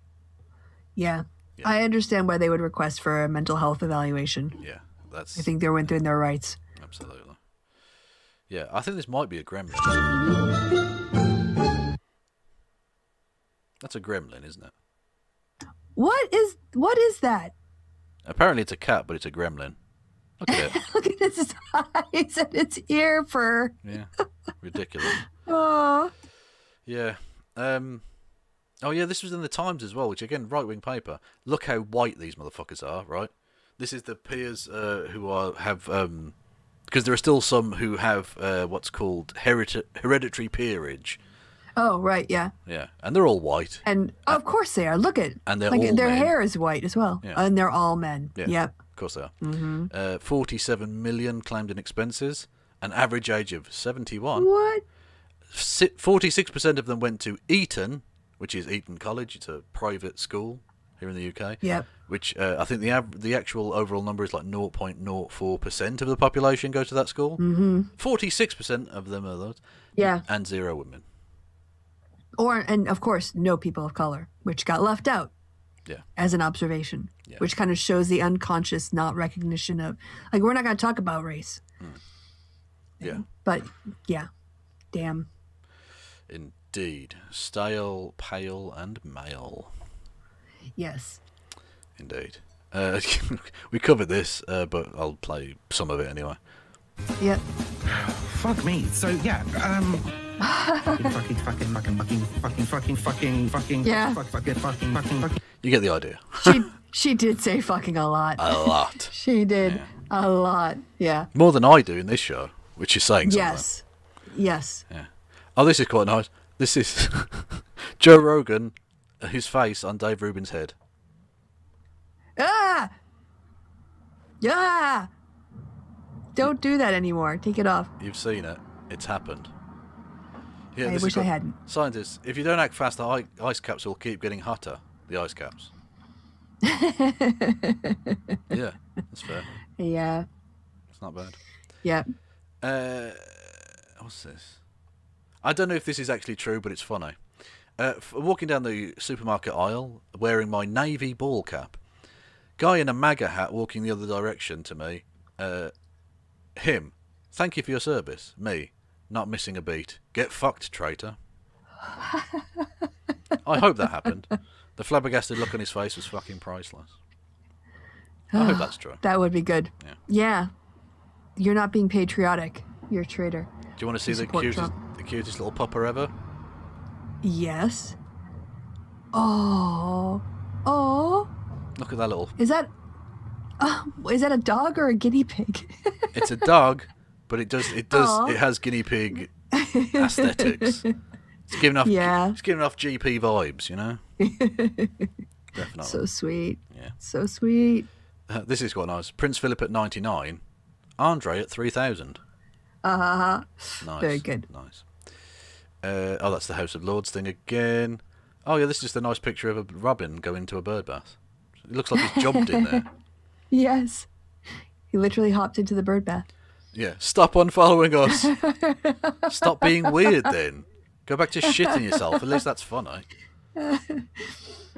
Stop standing monarchy. Oh, yeah, conservatives of cancel culture. Rudy Giuliani tried to have the Borat crew arrested. He's gone full Karen. Unbelievable. Because they caught him being creepy on tape. Yeah. Unbelievable. He's fucking hell, he's incredible, What? isn't Yep. he? Yeah. And a Russian asset. Indeed. Cats, come on now. What's going on here? Stealing bread rolls. And then look, the owner tries to take it. The cat's having none of it. Mine. I saw these first, dickhead. It's not letting go. You can kind of they look at the package and they look at you and they're trying to think, can I get away with it? Yeah. Exactly. Oh, yeah, to the in the debate, I can't remember who said it, but it was either Destiny or Vosh said, the right never do purity gatekeeping, ever. They never do it. Oh, right. It's just a left that does that. Yeah. So Prague says, tolerance is a conservative a value. Okay, we'll let them off with the extra A for no reason. Gab strikes back with, tolerance is not a Christian value. There is no conservatism without Christianity. Get in the back of the bus or get your own libertarian. I think that might be a bit gatekeeper, if you ask me. Fucking hell. Where's my popcorn? Exactly. This is just a chill cat. Where is this on top of a plastic bin? I recognize those bins. Yeah. Just a cat. I've had those bins. Cat stuff. I'm gonna sleep here. It's plastic. I can be comfortable anywhere. Beautiful. Oh, hang on. There's another one. For no reason. Aww. Just a cat. It's in the comments, so it's the thing. Yeah, what is Courtney Love doing? What? This is Courtney Love's Instagram account. Do you remember Courtney Love? She was a person in the 90s. Anyway, and she's got Elon Musk. I don't know where she got these pictures from, but she says, oh my God, Elon. Then weird emojis that don't seem to make any fucking sense. I don't know. This seems kind of fangirly. That's weird, man. That's really fucking weird. Anyway. Mm-hmm. Oh, yeah, new Marxism analysis just dropped. Oh, bring it. Lay it on me. I'll close my eyes. You read it out. Yeah, so this is James Lindsay, who is a certifiable twat. Says, this is 2 tweets, right? The first one's good, the second one's even better. The radical left can't abide MAGA because MAGA is almost exactly the class consciousness Marx predicted.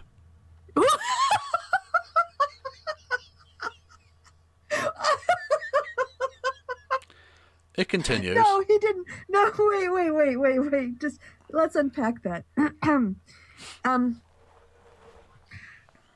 No. Just no. Just no. That's all the unpacking needs there. Yeah. No. Yeah. The class consciousness of voting for a billionaire. Because Marx was really pro-billionaire. Yeah. Yeah, all those people on their private planes have the money to drive across the country to participate in an insurrection. Yeah, that's class consciousness. Indeed. All those used car dealership owners. Right. Class consciousness Marx predicted. Except MAGAs want freedom and capitalism, not garbage socialism and communism. So not really the class consciousness Marx predicted then. Really. Literally the opposite of that. The false consciousness that he talked about. Yeah, literally, he did actually warn about that, yes. The woke and their elite enablers are the bourgeoisie. Lol. So much lol. That's the first tweet. Wait, I have to put my glasses back on. He wrote so much lol. You wrote lol, Wow. full stop. So much lol, full stop. What a twat. Yeah. Anyway, he continues. For some reason, continues, right? Marx was kind of right in a way, except his blind spot was that the bourgeois turds like himself and most communists throughout history are what any class-conscious group will reject. Why? Because they own all the capital? So, Marx was... your theory, James, is that Marx was predicting a class consciousness that would have rejected Marx. Okay? I mean, that's a bit weird. How can anyone take this man seriously? Please retweet this. I have to save this because if anyone brings up James Lindsay to me, I have to have. Socialism is a bourgeois fancy, which is an amazing sentence. Doesn't mean anything, but it's a lovely piece of poetry. Yeah. Socialism is a bourgeois fancy. Real proles want freedom, not statist trash. #MAGA. Now, I love that. The idea that he's against statism when MAGA was literally about an elected president of the state called the United States of America. But they're anti-state? Because, I pay my rent with my freedom of speech, Kevin.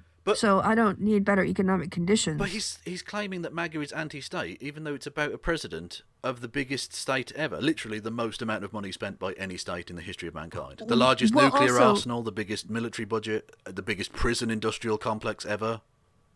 Well, also Trump expanded the power of the executive. Congress rolled over, and especially when it was held by Republicans, did no oversight whatsoever, and he was moving us toward authoritarianism. Yeah, but they don't want the state. But they're anti-state. Okay, babe. If you insist. Yeah. I just love how this idea. What freedom? What freedom? The freedom of white supremacy that whites get under white supremacy. I'll hook you into the thing. Hang on. Privilege? Is that the freedom you're talking about? Thank you for that. Oh my God. No, I don't want to send it to Krishnan Guru Murphy or Bill Crystal or Krispy Kreme. No. Bad. How often do you at Krispy Kreme? Never, but I put KR, and so I just yours was the first one because I tweet you semi-regularly, and then the other ones were like Bill Crystal and Krishnan Guru Murphy and things. Anyway, Krispy Kreme. This is just too cute for words. Okay.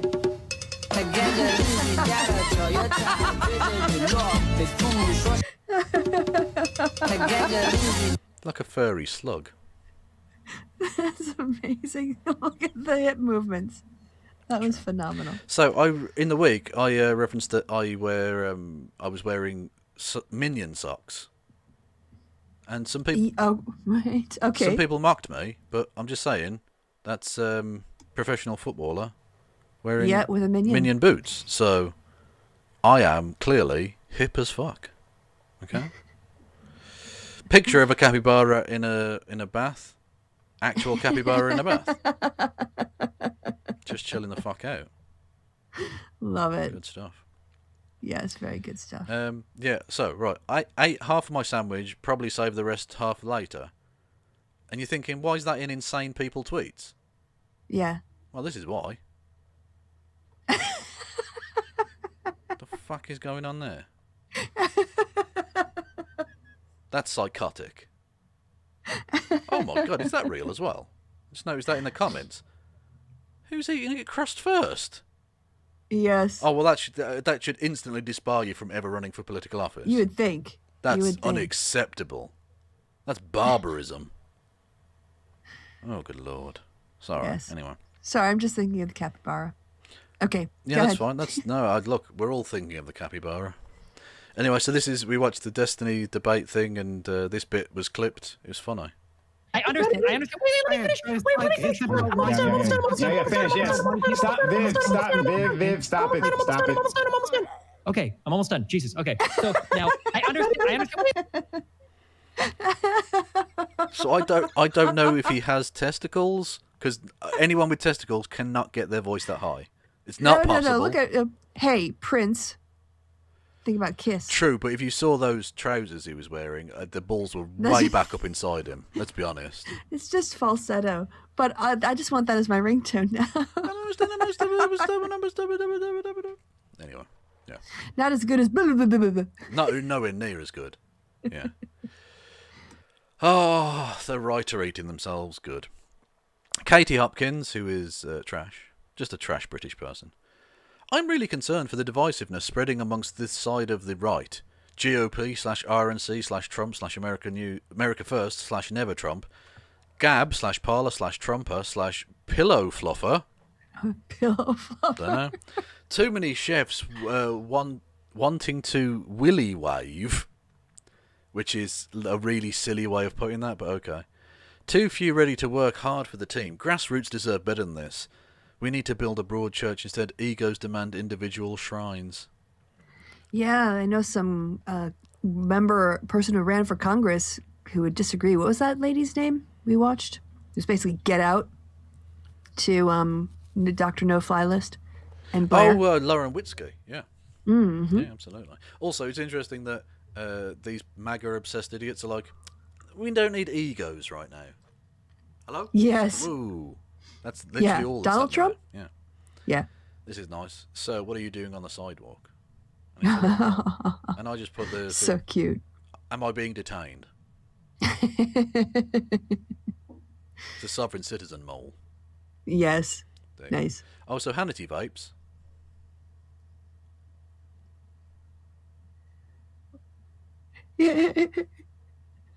And his glasses are crooked. Yeah, exactly. That's great.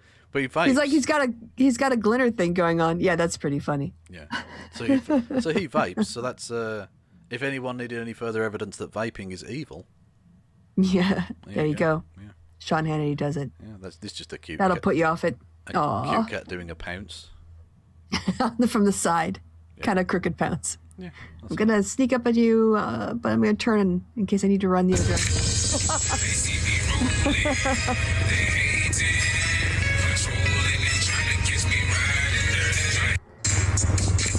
That's awesome. That's awesome. Hot take here, spicy one. I hate Hitler. Yeah. Okay. I'm down with that. I mean, thanks, but I mean, did that need to be said? Well, someone felt the need. Yeah, no, fair enough. Maybe they agree. just learned history. But that is a hot take. That's, I mean, yeah. You just call everyone you don't like a Nazi, don't you?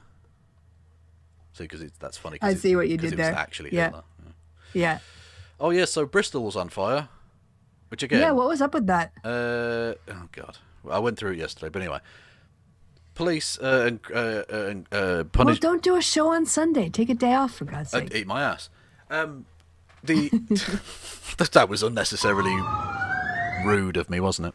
Anyway, so the police crime and punishment bill, or whatever the fuck it's called, was seeking to outlaw protest amongst many, many things. It looks like the government probably are now going to step back and not do most of it, if any of it. Okay. Because it's very, very unpopular, as can be seen by the on fire van. But also because the police are like, this is untenable. We can't actually police this stuff. We'd have to arrest thousands of people at a march. That's not going to fucking work. Anyway. Yep. So, so the people of Bristol were doing a peaceful protest. The police waded in, and it became a not peaceful protest anymore. Thanks, police. Anyway, the reason I tagged this one in specifically is because Nigel Farage wanted to blame BLM for this. It's not a BLM event at all. I don't even know if I saw a person of color in that crowd. Well, not that white people can't do BLM protests, but I mean, honestly, you just call literally anything BLM now because you want to tarnish black people. Oh yeah, no, it's just straight up racism, yeah. Mm-hmm. Anyway, so yeah, there's I think some more from that later on. That's just a cat. Oh, just so pretty. Just a cute cat. Yeah. Nigel Farage in a tree, and someone called it bigotry. That works. Yeah, perfect. Yeah. This is a stop motion thing from 1930. The Indiana Bell building was rotated 90 degrees. What? Yeah. It maintained there was no interruption in gas, heat, electricity, water, and sewerage, or the telephone service they provided, and no one inside could feel it moving. That's phenomenal. Yeah, that's dope. Wow. I don't know why they had to do shit. that, but it's cool. Yeah. Yes. Oh shit! Yeah, this is horrible. So the Dunblane massacre. It was a school shooting way back in the day. It was 25 years ago today. 17 murdered at a primary school near Stirling, which is in Scotland. There was an immediate call for a ban on handguns, and people handed them in police stations across the country. At the time, a journalist who opposed the ban wrote, quote, "Nanny is confiscating their toys. It is like one of those vast Indian programs of compulsory vasectomy," unquote. That journalist is now our Prime Minister. Yeah, perspective. Where he came from. Yep, he's garbage. This is weird. I don't really understand this, but I'm just going to read it. More sex leads to more problem, reincarnation. Papa mama, polite sex get son. Romantic sex get daughter. Sexy get ladyboy. What? Free sex. Okay, first of all, I'm just going to say there's way more romantic and sexy sex going on than polite sex. I don't even know what polite sex is. If that was actually how we could, manage the diversity of, populations, we'd have hardly any men. Yeah. But it's weird. You're reading too much into it. It's just weird. Free sex, ... brackets, party, brackets, sorry, ... become poor dog. And then there's a picture of two dogs for some reason. I really despise it when someone puts an asterisk and then they don't actually tell you what the asterisk is for. I'm looking around. Yeah, it doesn't appear to, yeah. But then also... it leads nowhere. For no reason, Michael Jackson. What? Okay. What? Entertainer plus homo people equals become entertain dog. Brackets, homo dog. Can I get some HDs in chat for Homo Dog, please? Why did anyone even bother making this? I don't know. Paysex, bisex, and that's hyphenated, so that's one word, I think, apparently. Okay. Become black rat, more sexual, become cockroach. And then that's bracketed as third step, spirit can't return, spirit disintegrates. Okay, and then it goes on. Then it goes on, bad food in sewer, and then you've got pointing to cockroaches and a rat. So that's science. You can't argue with science. Math. Yeah, you can't argue with numbers, people. It's there. Bad food in sewer. True. Anyway, so I don't know what that is. Oh yeah, that's the thing. We already went through that. Yeah, this is true. Right. All my thoughts and prayers are with the Bristol police, who must have been devastated at the loss of their van. The police really shouldn't have been out after dark dressed so provocatively.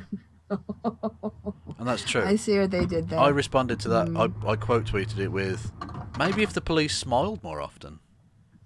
Yeah, yes. If they weren't out in the streets late at night, if they hadn't, been out after dark. Exactly, yeah. They wouldn't have gone down that street. Kind of asking for it if you... If they would have asked some men to, accompany them. Exactly, yeah. Exactly. Anyway, this is called a horny jail implies the existence of horny high security prison and horny dungeon cells. True. Again, conservative cancel culture biting them in the ass. National Review, right-wing rag. Mm-hmm. Yeah.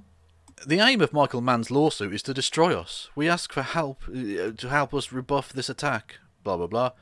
National Review. Why Gawker Media deserve to go down and more. And inside the delightful suicide of Gawker. So what is the Michael Mann lawsuit? Do we know? I don't know. It doesn't really matter, though. I don't care. I hope it takes them down. Fuck them. Anyway. Oh, yeah, this is interesting. Again, the police... doing their job here. This is the Humberside Road Police retweeting an attack on a British journalist. Not a good look. Not sure that's in the remit of protect and serve, guys. I think you should have swapped over to your personal account for that one. Yeah, poor form. Very poor form. This is interesting. This was a comment on Pornhub. Female orgasms, comma. The best Chameleon? sound on the planet, comma. Chameleon? After My Chemical Romance, of course, smiley face. Now, as a person who enjoys both the female orgasm and My Chemical Romance, I admire the dedication to both there. But is that really the time and place? I'm not sure. Apparently for them it was. Keep your MCR out of Pornhub, is all I'm saying. For HX3STE_69. Nice. Please stop. Jesus fell 3 times carrying the cross while on the way to Calvary to save us. Biden also fell 3 times carrying the hardship America is going through on his way to deliver hope. Today God looked upon Biden and said, "This is my son, the beloved, in whom I was well pleased." Okay. Like, you do you. That's American politics. Some people be crazy. Oh yeah, so the Birmingham, the Commonwealth Games is coming to Birmingham in 2022. But the Commonwealth Games is like the shit Olympics for the Commonwealth countries. So sort of based in a bit of racism and stuff. Anyway, but it's a cool event, sort of. And they released the mascot for it. Okay. In this showy thing, which I just wanted to show you. I wanted to get people's... In the heart of the UK, in the vast and bustling city of wherever, Birmingham? Yeah. And that's the mascot. But hang on, it gets better. Hang on. Right, so Birmingham Commonwealth Games, okay. Do the thing, dickhead. There we go. Boom. So it's a multicoloured bull? Is this like when they painted some of the post boxes black to be in solidarity with Black Lives Matter? I don't know, but it's just... I quite like it, but it's just a bit weird. I don't know what to do with it. It's a bit performative. Its heart is in the right place. Yeah. What do we think, Chuck? I don't know. What do we think? How is Birmingham as a racially tolerant city? It's pretty good. It's one of the most mixed places in the country. Okay. Well, if that's the case. then Plenty it's of sort miscegenation opportunities, I'm We're just gonna saying. fight 'em out. Yeah. The thing is, I don't think, Army couldn't hold me back. unless you know about the bull ring, it's not going to really make sense why an urban city would have a bull. True. I don't care. Anyway. Swordfish with 100 bits says, can we play Blockbuster on him? What? Oh, hang on, because it's the hexagonal shapes. Yes. That's a very niche old school British reference. That was a TV show back in the day. Anyway. Ron Johnson doing your state proud again. Did you see this? Great. No. Okay, well, we'll go on to it then, because it is fun. Ron Johnson falsely claimed Greenland only recently froze, and now admits he has no idea about its history. Dude, stop digging. Yeah. Just shut your mouth. Yeah. Go ahead. So, quote, this is his quote. You know, there's a reason Greenland was called Greenland. Yes, it's because it was like first advertising, false advertising. Yeah, they wanted people to go there thinking it had lots of land and stuff. Yes, and then they called Iceland. Yeah, they called Iceland when it was actually much nicer. Yeah. It Because I continues. did history as a child.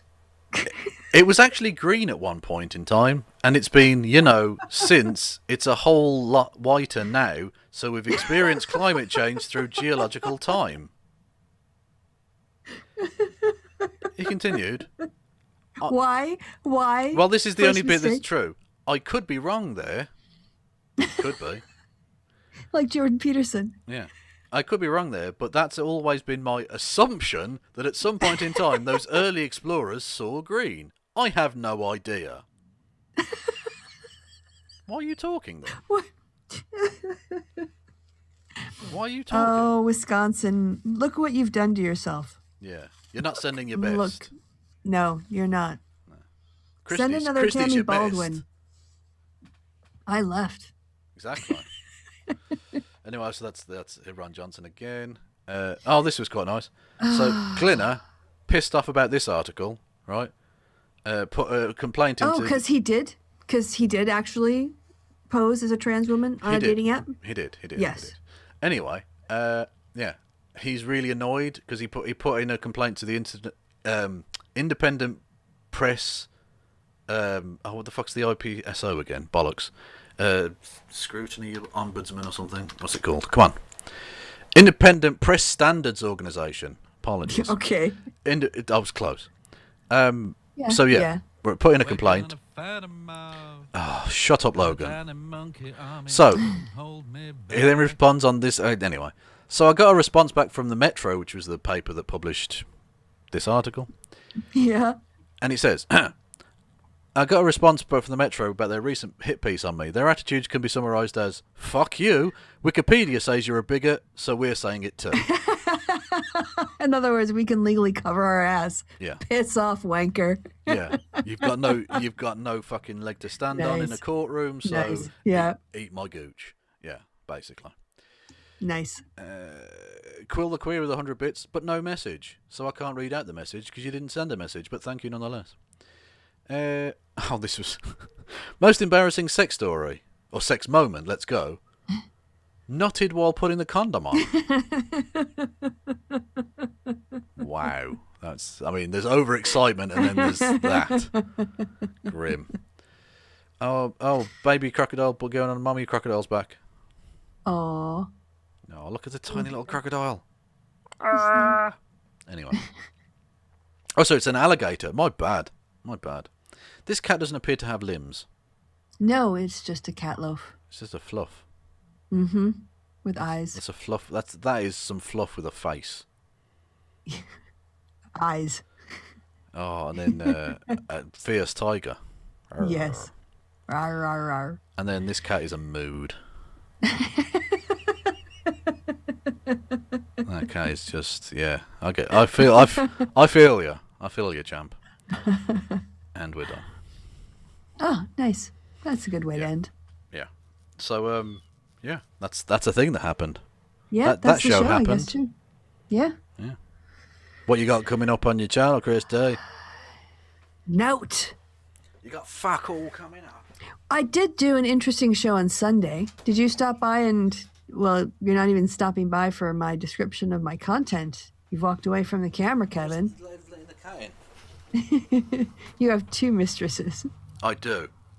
Yeah. All right. Did you stop in and check out my Sunday show at all? I did, yes. Yeah. And oh, it's a kitty cam. Okay, I can't compete with Rory, so Boom. we'll just stop everything. He's now interested in the wire. Hello, Rory kids. No. You've wrapped him up in the wire. Aw. Still chill. Shut up, you dickhead. Anyway. Right, Bonus so- Rory cats. Go on. Yes, twice in one episode. Yeah, do you want to say what I did? See how much of what you caught? Sorry, hang on, It's a what are we test. talking about now?